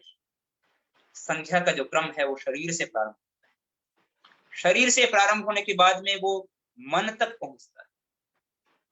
मन के बाद में उसकी यात्रा जो है वो आत्मा तक पहुंचती है, और आत्मा के बाद में ये जो मनसा परिक्रमा है, शरीर मन, मन से आत्मा, इतनी यात्रा तय करने के बाद उपस्थान मंत्र जो है उसका क्रम प्रारंभ होता है। और इन उपस्थान मंत्रों के अंदर आत्मा जो है वो परमात्मा के साथ में संपर्क करने की दिशा में आगे बढ़ता है। ये जो मंत्र हैं, इनको यदि हम अष्टांग योग के साथ में समझें तो यम नियम के जो प्रारंभिक जो रूप है वो अघमर्षण मंत्र और मनसा परिक्रमा तक आते हैं। लेकिन जब हम उपस्थान में पहुंचते हैं तो ये समाधि की स्थिति तक पहुंचाने की दिशा में हमारा मार्ग प्रशस्त करते हैं। तो एक प्रकार से उपस्थान मंत्र जो है वो समाधि के साथ में व्यक्ति को जोड़ देते हैं। उपस्थान मंत्रों को आप ध्यान से देखिए, उपस्थान और उपासना ये पर्यायवाची, इसलिए संध्या उपासना भी कहा जाता है। संध्या उपासना मंत्र, संध्या उपासना, क्योंकि अंतिम जो ध्येय है संध्या का वह उपस्थान है, उस परम पिता परमात्मा की सानिध्य की प्राप्ति करना। और ये जो मंत्र हैं इसमें उपस्थान के अंदर कुल 4 मंत्र हैं। इन चारों मंत्रों में जो वर्णन है, यदि हम केवल मंत्रों का पाठ करते हैं, जैसा कि मैंने कहा था कि केवल मंत्रों का यदि पाठ करेंगे तो व्यक्ति उस दिव्यता की अनुभूति नहीं करता। यदि मंत्रों के अर्थ को थोड़ा भी समझते हैं तो जीवन में बहुत बड़े परिवर्तन का रास्ता बनता है। इसका जो मंत्र है, उद्वयम तमसः परे स्वः पश्यन्त उत्तरम देवम देवत्रा सूर्यम अगन्म ज्योतिरुत्तमम्। इसमें कहा कि अब तक जितने हमने मंत्र पढ़े, उद्वयम तमसः परे, कि हम तमस से, अंधकार वही नहीं होता जो रात्रि होती है, बल्कि अंधकार वह होता है जिसमें व्यक्ति अपने वैचारिक अंधकार के द्वारा दिन के उजाले में भी नहीं देख पाता। रात में तो कोई भी नहीं देखता, लेकिन जिसकी जिंदगी में आवरण है, संध्या का प्रयोग नहीं है, वह व्यक्ति दिन के उजाले में भी देख नहीं पाता। इस प्रकार का जो तमस है, अंधकार है, उस तमस से उद्वयम, उससे हम ऊपर उठ रहे हैं। पश्यंत उत्तरम, ये जो पश्यंत शब्द है, जो संस्कृत के लोग यहाँ पर बैठे होंगे उन्हें पता होगा कि पश्यंत का अर्थ होता है देखते हुए। प्रेजेंट कंटिन्यूअस टेंस जो होता है उसके लिए क्षत्रिय प्रत्यय संस्कृत में आता है। पश्यंत अर्थात देखते हुए, कि लगातार ईश्वर की साधना को देखते हुए से धीरे धीरे ऊपर उठ रहे हैं और तमस का आवरण जो हमारे जीवन में आ गया है वो धीरे धीरे नष्ट हो रहा है। देवम देवत्रा, देवत्रा अर्थात देवताओं में, देवताओं में जो सर्वश्रेष्ठ देवता है, सूर्य है, ज्योति है, उसको अगन्म, उसको हमने प्राप्त कर लिया है। एक व्यक्ति एक बार में जब हम व्याख्यान के रूप में सुन रहे हैं, इस मंत्र के अर्थ को जब हम वैसे सुन रहे हैं, तब भी हमारे मन में एक शांति का झंकार उत्पन्न होता है। लेकिन यदि हम इस मंत्र को नियमित बोलें और इस भाव के साथ में बोले तो एक जीवन में निश्चित रूप से एक बहुत बड़ा अलग रास्ता, एक दिव्य रास्ता जो है प्रशस्त होता है। इसके बाद उदुत्यम जात वेदसम देवम वहन्ति केतव, इसमें एक शब्द आया है केतव। केतु शब्द का अभिप्राय होता है ध्वज। ध्वज, ध्वज को केतु कहते हैं संस्कृत। इसे ध्वज जो है वह प्रतीक होता है हमारी संपूर्ण चेतना, हमारी संपूर्ण शक्ति, हमारे संपूर्ण गौरव का प्रतीक जो है वो केतु होता है, वो ध्वज होता है। तो यहाँ पर उदुत्यम जात वेदसम देवम वहन्ति केतवः, जो केतु है, जो ज्ञान की जो रश्मियां हैं, ज्ञान के जो ध्वज, जब व्यक्ति नियमित योग साधना करता है, संध्या करता है, तो वो केतु बन जाता है। वो स्वयं अपने आप में केतु बन जाता है, ध्वज बन जाता है।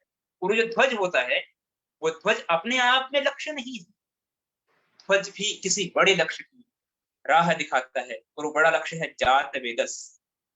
जात वेदस परमात्मा का नाम है, जैसे विष्णु, चंद्रमा, ऐसे बहुत सारे ऐसे नाम है, इंद्र, अग्नि, ऐसे जात वेदस नाम है परमात्मा का। उस जात वेदस का अर्थ हमारे निरुक्त में व्यास ने बहुत बड़ा अर्थ जात वेदस का किया है। बड़ा अद्भुत शब्द है। इस शब्द के बारे में जरूर परिचय आप कोश के माध्यम से प्राप्त कर सकते हैं। तो उस जात वेदस जो परमात्मा है, वहां तक ये ज्ञान की रश्मियां हमें पहुंचाती है। और किस लिए पहुंचाती है? दृशे विश्वाय सूर्यम, संपूर्ण विश्व को देखने के लिए। इसके बाद में जो मंत्र है चित्रम देवानाम उदगात, इसमें एक ही शब्द है जो अपने आप में चमत्कारी है, चित्र। चित्र का अर्थ क्या होता है? जैसे हम चित्र बोलते हैं ना, तो चित्र का अर्थ होता है हमारे सामने एक दृश्य सामने आता है। एक दूसरा शब्द होता है विचित्र, बहुत अद्भुत, जिसके बारे में हम शब्दों में नहीं कह सकते, जिसकी व्याख्या करने में हमारे शब्द समाप्त हो जाते हैं, वह चित्र होता है। और इसलिए यहाँ पर कहा हुआ चित्रम देवानाम उद्गार, कि वह परमात्मा का दिव्य स्वरूप जो है वह हमारे सामने चित्र के रूप में प्रकट हुआ है, जिसको हम शब्दों में व्यक्त नहीं किया जा सकता। वस्तुतः साधना और ज्ञान जो है उसको कहने में कोई भी शब्द सक्षम ही नहीं होता। जहाँ शब्द की साधना पूरी हो जाती है वहां से ज्ञान की साधना प्रारंभ होती है। चित्रम देवानाम उद्गार अनीकम, अनीकम अर्थात बल, चक्षु मित्रस्य वरुणस्य अग्ने आपरा द्यावा पृथ्वी अंतरिक्षम, सूर्य आत्मा, वो जो सूर्य है वह आत्मा है। आत्मा अर्थात संचालक, किसका? जगतः चक्षुषश्च, इस जगत का भी और चक्षुष का, दोनों का वो संचालक है। तो ये जो मंत्र है, इसके बाद में जो अंतिम मंत्र है तच्चक्षुर्देवहितम प्रसाद शुक्रम उच्चरत, कि वह चक्षु जो है वो हमारे सामने प्रकट हुआ। चक्षु अर्थात सर्वद्रष्टा, वह सर्वद्रष्टा परमात्मा का स्वरूप जो है वो हमारे सामने प्रकट हुआ है। और इसमें मंत्रों की तरफ ध्यान दीजिए। पश्येम शरदः शतम जीवेम शरदः शतम। पश्येम का अर्थ होता है देखें, और जीवेम का अर्थ है जिए। कई बार बहुत लोगों के मन में प्रश्न आता है कि पश्येम उसको पहले लिख दिया और जीवेम जिए इसको बाद में क्रिया लिखा है। यह भी वैदिक रहस्य। इसका रहस्य यह है कि जीवन जीना ये अपने आप में ध्येय नहीं, बल्कि जीवन को ध्यान से जीना, विचार से जीना, मर्यादा से जीना, दर्शन और फिलोसफी के साथ में जीना, ये जीवन का ध्येय। यदि आप अधर्म के मार्ग पर जी करके आप 100 वर्ष का आयु प्राप्त कर रहे हो तो वैदिक मर्यादा में वो जीवन अच्छा नहीं है। लेकिन यदि आपने धर्म के साथ में लंबी आयु प्राप्त नहीं की तब भी वह हमारे लिए प्रणम्य होता है, वो आदर्श होता है। इसलिए मंत्र में पश्येम शरदः शतम, हम पहले देखें। और देखने का अर्थ फिर वही, देखने का अर्थ केवल भौतिक वस्तुओं का दर्शन नहीं है, बल्कि समग्र रूप से देखना, जो जैसा है उसको वैसा देखना, वैसी दृष्टि प्राप्त करना। तो पहले देखें उसके बाद में जिए उसके बाद में देखें, ऐसा नहीं है। ऐसे ही इन सारे मंत्रों के अंदर जो है लगातार दीर्घायुष्य के लिए प्रार्थना की गई है। और फिर आचमन एक बार फिर से करता है, गायत्री मंत्र का उच्चारण करते हैं, और इसके अंत में नमस्कार मंत्र आने से पहले एक जो समर्पण की जो पंक्ति है, यह पंक्ति महर्षि दयानंद की अपनी पंक्ति है। ये किसी वेद में या किसी उपनिषद में या ब्राह्मण ग्रंथ में कहीं प्राप्त नहीं होती। इसलिए उस समग्र भाव को ऋषि दयानंद ने इस पंक्ति के माध्यम से प्रकट कर दिया है कि हे ईश्वर दयानिधि, हे दया के सागर ईश्वर, भगवत कृपया, आपकी कृपा से, आपकी कृपा से। जो कृपा शब्द है बहुत महत्वपूर्ण है। हम संपूर्ण प्रयत्न करते हैं, लेकिन फिर भी जब तक ईश्वर की कृपा नहीं होती तब तक हमारे को वह उद्देश्य प्राप्त नहीं होता जो हम चाहते हैं। तो भगवत कृपया आने न जब उपासनादि कर्मणा, जब और उपासनादि कर्मों के द्वारा धर्म अर्थ काम मोक्षाणाम, इन चारों का सद्यः सिद्धि भवेत्। सद्यः का अर्थ होता है जल्दी। प्रभु से प्रार्थना है कि हम इस आपके आध्यात्मिक मार्ग पर निरंतर अग्रसर हैं, और हे प्रभु आप ऐसी कृपा कीजिए जिससे यथाशीघ्र हमारे अपने जीवन के लक्ष्य प्राप्त हो सके। अंतिम भाव में जब हमने संपूर्ण मंत्रों का आध्यात्मिक का प्रार्थना की तो हम ईश्वर का धन्यवाद करते हैं।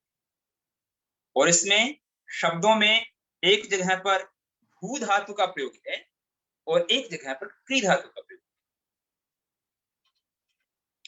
ओम नमः शम हवाय च मयो भवाय च, इसमें शम हवाय भू धातु का प्रयोग है, मयो भवाय इसमें मय भू धातु का प्रयोग है। इसके बाद में शम कराय में क्री धातु है और मयस्त्राय में भी क्री धातु। इसका अर्थ है कि शम भवाय अर्थात जो शम के स्वरूप है, मयो भवाय जो स्वयं मय अर्थात सुख का स्वरूप है, और जो शम कर है जो संपूर्ण समाज के लिए शम अर्थात शांति को प्रदान करने वाले हैं, और मयस्कर अर्थात संपूर्ण समाज के लिए आनंद की अनंत गंगा को प्रवाहित करने वाले जो ईश्वर हैं, उनके लिए शिवाय शिवतराय जो अत्यंत कल्याणकारी है, और उस कल्याणकारी से भी आगे तर प्रत्यय लगाते। ये तर प्रत्यय जैसे इंग्लिश में होता है गुड, बेटर, बेस्ट। ऐसे संस्कृत में जब उच्चतम को बताना होता है, बेहतर को बनाना होता है, तो तर लगा दिया जाता है।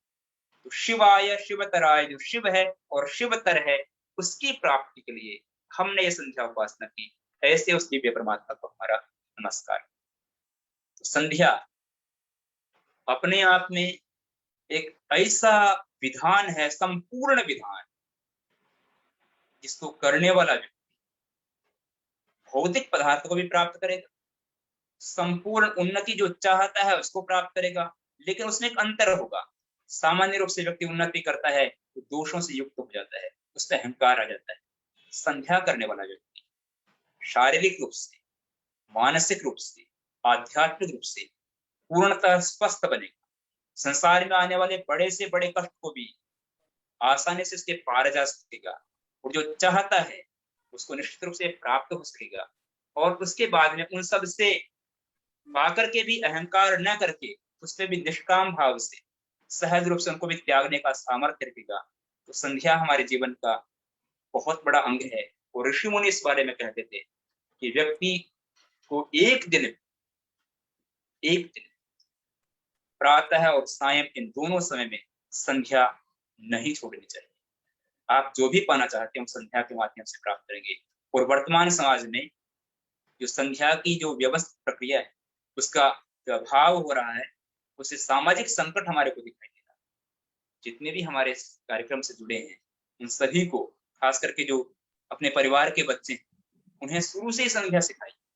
और संध्या जो व्यक्ति सीख जाएगा उसको उस समय में लाभ नहीं मालूम होगा कि संध्या का उद्देश्य कितना बड़ा है, लेकिन जैसे जैसे बालक का जीवन का उन्नति होती जाएगी उसको संध्या के चमत्कारिक लाभ मिलते चले जाएंगे, और वो एक मानव से सच्चा मानव बनेगा, महामानव बनेगा, आध्यात्मिक दैव पुरुष बनेगा।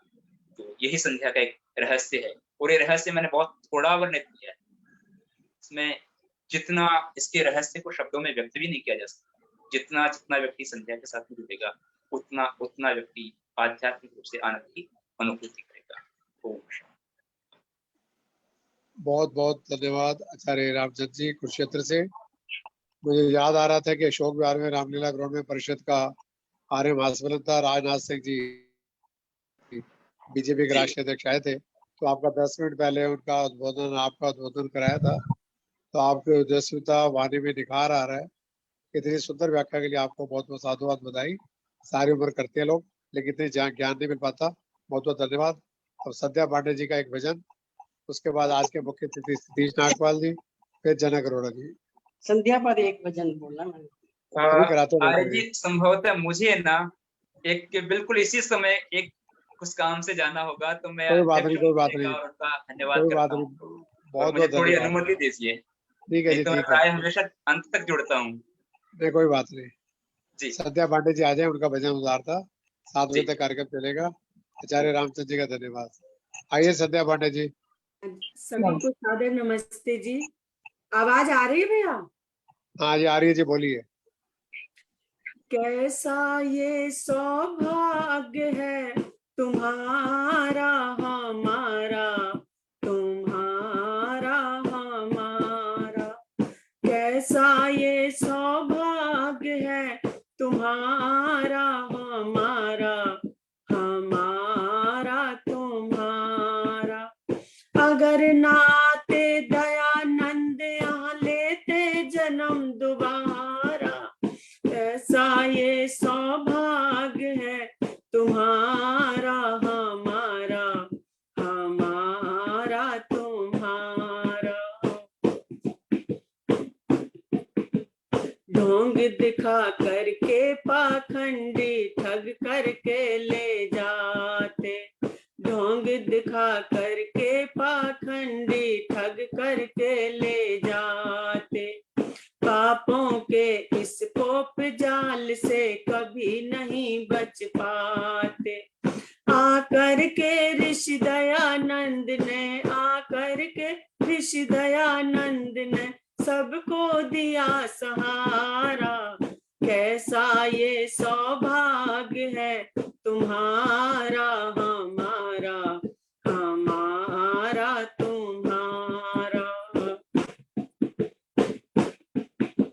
सारे जग में घूम ऋषि ने ये आवाज लगाई। सारे जग में घूम ऋषि ने ये आवाज लगाई। उठो जागो नींद से, हवन करो सब भाई। यज्ञों की सुगंधी से, यज्ञों की सुगंधी से महके घर बार हमारा। कैसा ये सौभाग्य है तुम्हारा हमारा, हमारा तुम्हारा। दयानंद से जब पाखंडी बहस करन को आए, दयानंद से जब पाखंडी बहस करन को आए। वेदों के प्रमाणों को हरा नहीं वो पाए। दयानंद का जन्म हुआ था, दयानंद का जन्म हुआ था धन्य गांव टंकारा। कैसा ये सौभाग्य है तुम्हारा हमारा, हमारा तुम्हारा। कैसा ये सौभाग्य है तुम्हारा हमारा, हमारा तुम्हारा। अगर नाथ दयानंद यहाँ, अगर नाथ दयानंद यहाँ लेते जन्म दोबारा। कैसा ये सौभाग्य है तुम्हारा हमारा, हमारा तुम्हारा, तुम्हारा हमारा, हमारा तुम्हारा। बहुत बहुत धन्यवाद संध्या पाटिल जी। कार्यक्रम फेसबुक पे लाइव चल रहा है। नमस्ते भाई जी। हमारे यूट्यूब चैनल आर्य युग परिषद और युवा घोष पे अपलोड हो जाएगा। आज के मुख्य अतिथि श्री सतीश नागपाल जी आर्य समाज प्रसाद विहार से आएंगे, अपना उद्बोधन मार्गदर्शन शुभकामनाएं देंगे। सतीश नागपाल जी नमस्ते के लिए। भाई जी नमस्ते। मेरी आवाज आ रही है? अनिल आर्य जी मेरी आवाज आ रही है? हाँ जी आ रही है, आवाज भी फोटो भी आ रही है, बोलिए। ठीक है। आज के कार्यक्रम की अध्यक्षा श्रीमती पूजा सलूजा जी, जो स्त्री समाज के मंत्री हैं अमर कॉलोनी में, और मुख्य वक्ता डॉक्टर रामचंद्र जी, जो कुरुक्षेत्र विश्वविद्यालय के संस्कृत के विभागाध्यक्ष हैं। उनको किसी कार्यवश अभी होना पड़ गया। और समस्त आर्यजन जो कार्यक्रम में जुड़े हैं, सबका हार्दिक अभिनंदन और सबको सादर नमस्ते। सबसे पहले मैं केंद्रीय आर्य युवक परिषद के राष्ट्रीय अध्यक्ष डॉक्टर अनिल आर्य जी को शुभकामनाएं देना चाहता हूं कि कोरोना काल में उन्होंने शुरुआत की थी और आज हम 434वें वेबिनार पर पहुंच गए। ये एक बहुत बड़ी उपलब्धि है आर्य जगत की, and we should be proud of it. हमें इस चीज पर गर्व होना चाहिए। अब देखिए, जब कोरोना काल से शुरू हुआ और निरंतर चल रहा है, ये we have to live with it. जो कोरोना में कोविड प्रोटोकॉल जो हमको फॉलो करना चाहिए वो हमें फॉलो करना पड़ेगा, इसके साथ ही जीना है। लेकिन ये जो उपलब्धि हुई है कोरोना काल में, जो वेबिनार शुरू किए अनिल आर्य जी ने, ये एक आर्य जगत की जो ये निरंतर सेवा में तत्पर रहते हैं, उसका एक जीता जागता प्रमाण है। अब आए आज के विषय पर, संध्या रहस्य। डॉक्टर रामचंद्र जी जो संस्कृत विभाग के अध्यक्ष हैं, इतने सुंदर तरीके से सभी मंत्रों को उन्होंने व्याख्या की, अर्थ बताया और सबका महत्व बताया, सबका लाभ बताया। तो इतने सुंदर तरीके से उन्होंने इतना टाइम लिया, लेकिन हम सबको सब कुछ समझ में आ गया। बट फिर भी मैं सिर्फ 2 मिनट लूंगा, क्योंकि उन्होंने पूरा विस्तार से बता दिया है। उसको रिपीट करने का कोई पर्पस सर्व नहीं होगा। सिर्फ मैं 2 मिनट लूंगा। देखिए, हमारे वैदिक धर्म में भी ये एक प्रावधान है कि रात और दिन का जब संयोग होता है, दोनों में, सुबह भी और सायंकाल भी, परमेश्वर की स्तुति, प्रार्थना और उपासना हमको संध्या के द्वारा करनी चाहिए। ये हम बचपन से जब से आर्य समाज हम लोगों ने शुरू किया होगा, मैं स्कूल में था, मेरे को ध्यान है जब हमारे माताजी मुझे ले जाते थे, रोहतक में रहते थे हम लोग, तब से हम लोग संध्या पर जोर दे रहे हैं। पर आज कितने सुंदर तरीके से डॉक्टर रामचंद्र जी ने बताया, वो एक काबिले तारीफ बात है। तो ये जो उपासना हम करते हैं, परमेश्वर की स्तुति, प्रार्थना और उपासना, ये सुबह और शाम दोनों टाइम करने का है।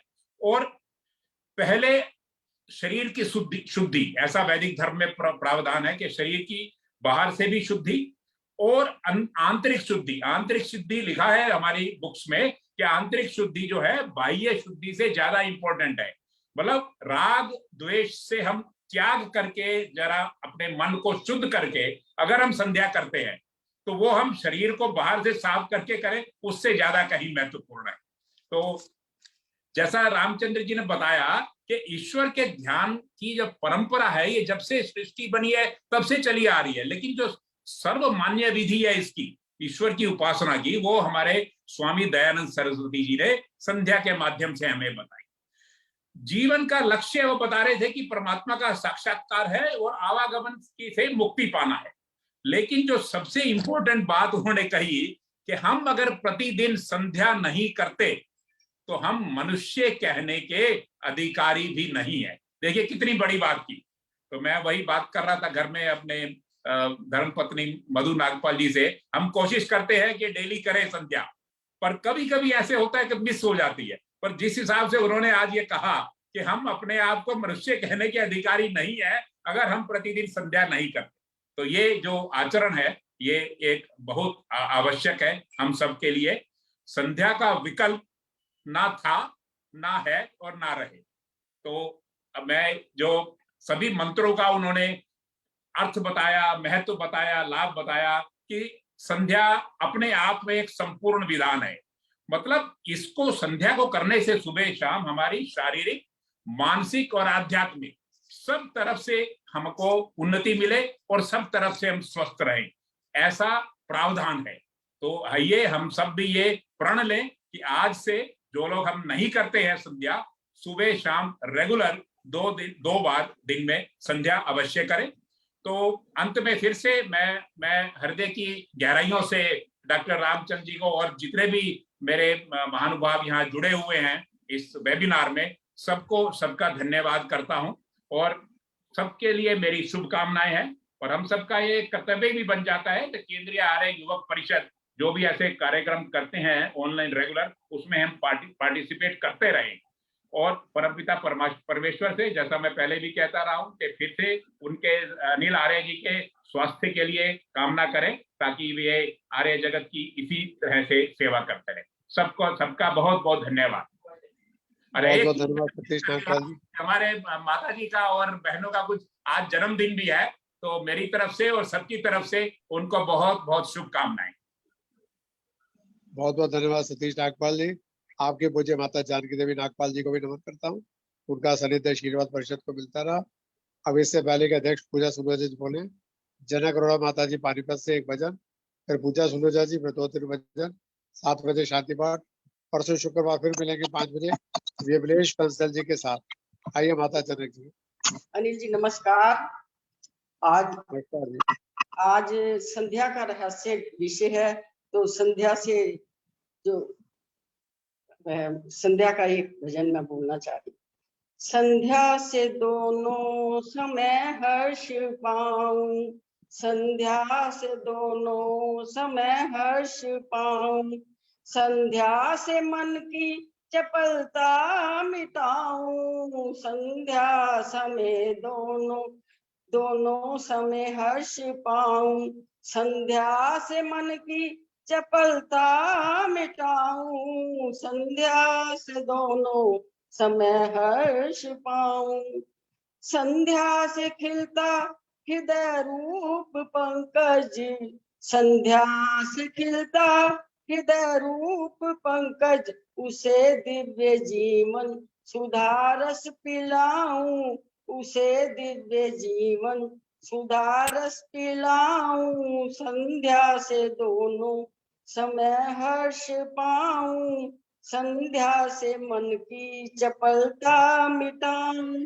संध्या से सुखधार वर्षे चहूं और, संध्या से सुखधार वर्षे चहूं और, उसी शांत धारा में गोता लगाऊं, उसी शांत धारा में गोता लगाऊं। संध्या से दोनों समय हर्ष पाऊं, संध्या से भीतर जगे दिव्य ज्योति, संध्या से भीतर जगे दिव्य ज्योति, उसी को ले मैं जीवन ज्योति जलाऊं, उसी को ले मैं जीवन ज्योति जलाऊं।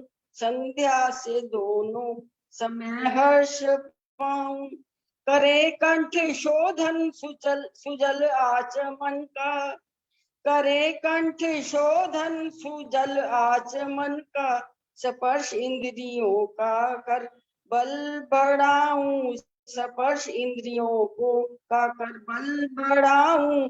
संध्या से दोनों समय हर्ष पाऊं, प्राची से ऊर्ध्वा दिशा तक निरंतर, प्राची से ऊर्ध्वा दिशा तक निरंतर, विभिन्न अस्त्र धर ईश से प्राण पाऊं, विभिन्न अस्त्र धर ईश से प्राण पाऊं। संध्या से दोनों समय हर्ष पाऊं, उपस्थान से ईश द्वारे पहुंचकर, उपस्थान से ईश द्वारे पहुंचकर, मैं चिरकाल जीवन का वरदान पाऊं, मैं चिरकाल जीवन का वरदान पाऊं।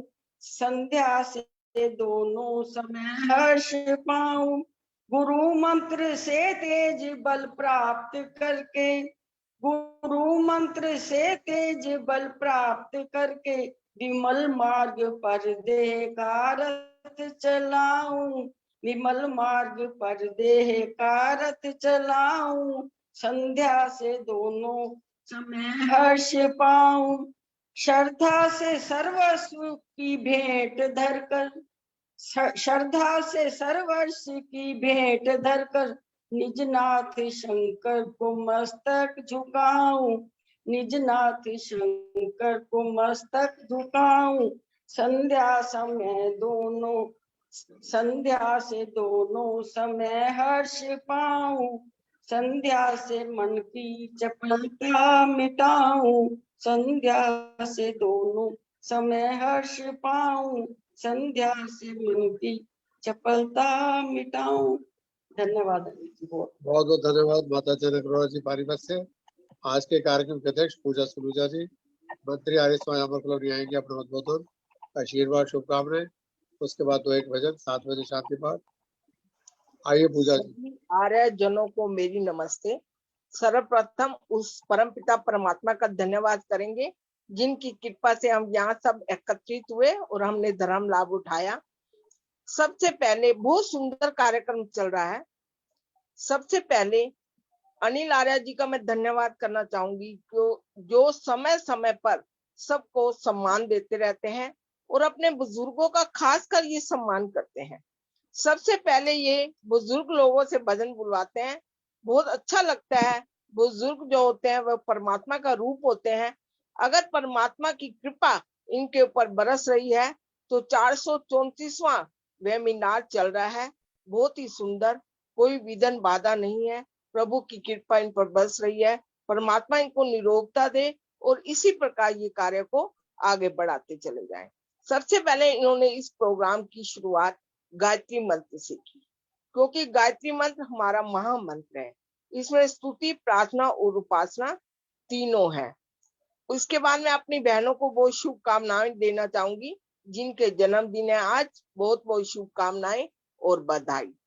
सबसे पहले प्रवीणा बहन जी ने भजन बोला, मेरे देवता मुझको देना सहारा। उसके बाद सुमित्रा गुप्ता जी ने कृष्ण जी का एक भजन बोला। उसके बाद कुसुम जी ने बधाई गीत गा के अपनी शुभकामनाएं और बधाई दी। ईश्वर देवी जी ने भगवान से बहुत सुंदर प्रार्थना की। सुदर्शन चौधरी जी ने भी ईश्वर भक्ति का गीत बोला। दीप्ति जी ने बहुत सुंदर भजन ईश्वर भक्ति का बोला। और डॉक्टर रामचंद्र जी ने तो बहुत ही सुंदर संध्या के मंत्रों की व्याख्या की। एक एक मंत्र का अर्थ उन्होंने बताया और उन्होंने सूर्य से, ध्वज से एग्जाम्पल दे दे करके अर्थ सहित संध्या को बताया। हमें जब संध्या करें तो हमें अर्थ सहित करनी चाहिए। उन्होंने यह भी बताया कि बच्चों को भी संस्कार दो ताकि वो भी सुबह शाम संध्या करें और परमात्मा के साथ जुड़े। बहुत सुंदर उन्होंने, उनका जितना धन्यवाद करें उतना कम है। अब आज का विषय है संध्या रहस्य, उसके ऊपर मैं भी थोड़ा सा बता रही हूँ कि संध्या किसे कहते हैं। जिसमें भली भांति परमेश्वर का ध्यान किया जाए वह संध्या है। संध्या का अर्थ है मिलना, आत्मा और परमात्मा का मिलन। संध्या रात और दिन के संयोग के समय, दोनों संध्याओं के समय करनी चाहिए। संध्या में 19 मंत्र हैं, जिसमें सबसे पहले शनो देवी राविष्टाय आपो भवन्तु पीताय शनो राभि सर्वन्तु ना।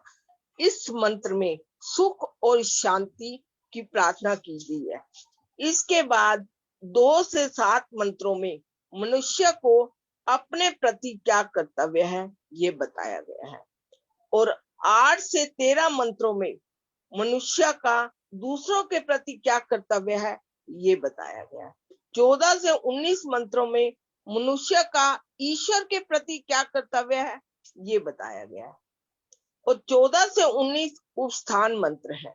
इसमें बताया गया है कि परमेश्वर के निकट मैं और मेरे अति निकट परमात्मा है। संध्या में बताया गया है कि मेरी इंद्रियां बलवान हो, यश प्राप्त करने वाली हो। संध्या में सृष्टि की रचना के बारे में बताया है। बताया गया है कि संपूर्ण दिशाओं में परमात्मा है। बताया गया है कि जो कोई हमसे द्वेष करता है और जिससे हम द्वेष करते हैं उसको हम आपके न्याय पर छोड़ते हैं। आप कृपा करके हमें द्वेष के स्थान पर प्रेम और सहृदयता प्रदान करें ताकि हम आपस में मिलकर प्रेम भाव से रहें। अंत में ओम नमः शंभवाय च मयो भवाय च नमः शंकराय च मस्कराय च नमः शिवाय च शिवतराय च। हे संसार के उत्तम सुख देने वाले परमात्मा, कल्याण के कर्ता, आप धार्मिक मनुष्यों को मोक्ष देने वाले हैं। आपको हमारा बार बार नमस्कार है, बार बार नमस्कार है। अब मैं एक छोटा सा भजन सुनाऊंगी गायत्री मंत्र के ऊपर। हे मेरी गायत्री माता, नैया को पार कर दो। प्राणों से प्यारी माता, नैया को पार कर दो। प्राणों की रक्षा करती, दुखियों के दुख को हरती। सुखों की तू है दाता, नैया को पार कर दो। है मेरी गायत्री माता, नैया को पार कर दो। प्रेरणा तू करने वाली, दोषों को हरने वाली। प्रेरणा तू करने वाली, दोषों को हरने वाली। सुखों की तू है दाता, नैया को पार कर दो। है मेरी गायत्री माता, नैया को पार कर दो। प्रेरणा तू करने वाली, दोषों को हरने वाली। सुखों की तू है दाता, नैया को पार कर दो। है मेरी गायत्री माता, नैया को पार कर दो। सविता है ऐसी शक्ति, जिसमें है ज्योति जगती। सविता है ऐसी शक्ति, जिसमें है ज्योति जगती। पापों की त्रु है त्राता, नैया को पार कर दो, है मेरी गायत्री माता, नैया को पार कर दो। आए हैं शरण तुम्हारी, कृपा हो तेरी भारी, आए हैं शरण तुम्हारी, कृपा हो तेरी भारी, तुझसे है सच्चा नाता, नैया को पार कर दो, है मेरी गायत्री माता, नैया को पार कर दो। आए दुआरे तेरे, भरे भंडारे तेरे, आए दुआरे तेरे, भरे भंडारे तेरे, खाली ना कोई जाता, नैया को पार कर दो, खाली ना कोई जाता, नैया को पार कर दो, है मेरी गायत्री माता, नैया को पार कर दो, है मेरी गायत्री माता, नैया को पार कर दो। इति ओम शम। बहुत बहुत धन्यवाद डॉक्टर अनिल जी। आप बहुत बहुत धन्यवाद पूजा सलूजा जी, मंत्री अमरक्लोरी। मैं चाहूंगा कि आपकी प्रधाना जी सुनीता रसोत्रा जी जुड़ी है, वो भी दो शब्द आशीर्वाद दे दें। सुनीता रसोत्रा जी, दो शब्द आप पे आशीर्वाद दो। प्रधान आर्य समाज अमरक्लोरी।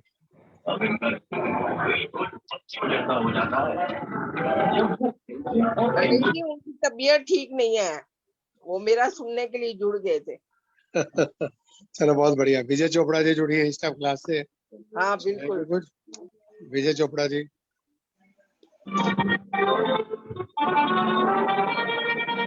बाकी लोग माइक बंद रखें, एक दो गीत हो जाएंगे अभी। विजय चोपड़ा जी आप बोलोगे इंस्टा क्लास से।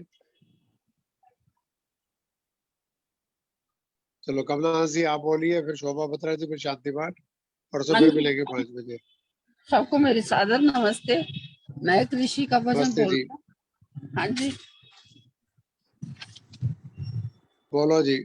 दया व आनंद का भंडार दयानंद थे, दया व आनंद का भंडार दयानंद थे, दिव्य शक्तियों का चमत्कार दयानंद थे, दिव्य शक्तियों का चमत्कार दयानंद थे, अग्नि के समान प्रखर तेज में स्वरूप था, अग्नि में समान प्रखर तेज में स्वरूप था, ब्रज के समान हाथ पांव रहमंद थे, ब्रज के समान हाथ पांव सेहतमंद थे, दया व आनंद का भंडार दयानंद थे, पृथ्वी के समान सहनशीलता थी देह में,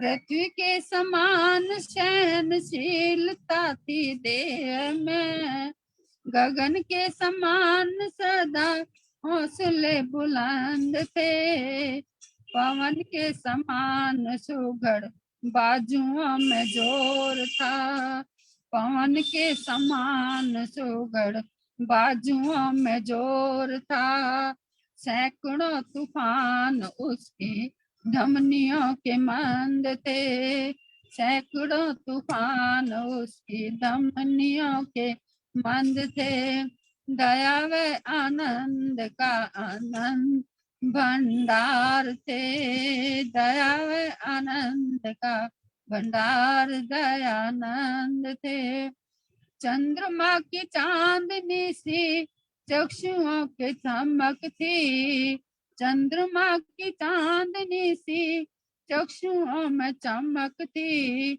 मधुर मधुर मधुर मधुर शब्द मधुर कंठ भी सुगंध थे, सत्य वेद धर्म में जान से अजीज थे, सत्यवेद धर्म उन्हें जान से अजीज थे। छल कपट परे बदंगा झूठ ना पसंद थे। छल कपट द्वेष दंग झूठ ना पसंद थे। दया व आनंद का भंडार दयानंद थे। दया व आनंद का भंडार दयानंद थे। भाव में हृदय में गंभीरता समुद्र थी। विश्व के इतिहास को लगाए चार चंद थे। विश्व के इतिहास को लगाए चार चंद थे। पथिक धर्म कर्म सभी वेद के अनुसार थे। पथिक धर्म कर्म सभी वेद के अनुसार थे। संप्रदाय मंत्र सारे स्वतंत्र थे स्वतंत्र थे। संप्रदाय तंत्र सारे स्वतंत्र थे स्वच्छंद थे। दया का आनंद का भंडार दयानंद थे। दया व आनंद का भंडार दयानंद थे। दिव्य शक्तियों का चमत्कार दयानंद थे। दया व भंडार का दया व आनंद का भंडार दयानंद थे। धन्यवाद जी आपका। धन्यवाद कमला जी। विजय अरोड़ा जी जुड़ गई है। विजय चोपड़ा जी बोलोगे आप? अभी फोटो आ रही थी। आज तो परवीन जी भी सो रहे हैं दुकान पे। विजय चोपड़ा जी बोलेगी? चलो शांति शोभा बत्रा जी परसों कराते हैं 7 बज गए। बहुत सुंदर आज का आयोजन, सभी का बहुत बहुत धन्यवाद। और 2 लाइनें सुन लेंगे।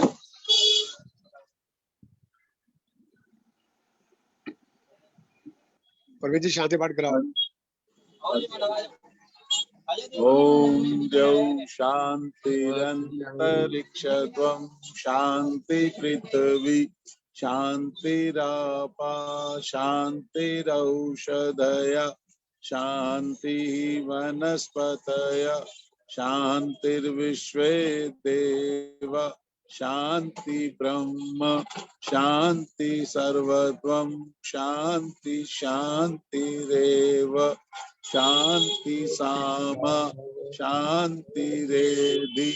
ओम शांति शांति शांति। जो बोले वैदिक धर्म की जय। जगत गुरु महर्षि दयानंद की जय। गुरुवर विद्यानंद की जय। देश और धर्म पर बलिदान होने वाले वीर और वीरांगनाओं की जय। माता की जय। गौ माता का पालन हो। मर्यादा पुरुषोत्तम श्री राम की जय। योगेश्वर श्री कृष्ण की जय। सभी का बहुत बहुत धन्यवाद। धन्यवाद प्रवीण जी। बहुत बढ़िया नींद ले रहे थे, हमने डिस्टर्ब कर दिया आपको दुकान पे। प्रवीण जी का धन्यवाद। परसों मिलते हैं 5 बजे शुक्रवार को विमलेश बंसल जी के साथ। सभी का बहुत बहुत धन्यवाद। सबको नमस्ते। पहले उनको समय मिलेगा परसों जिनके आज बजे नहीं हुए। No problem no problem. भाई साहब मुझे तो ध्यान रखना है। वो आएगा।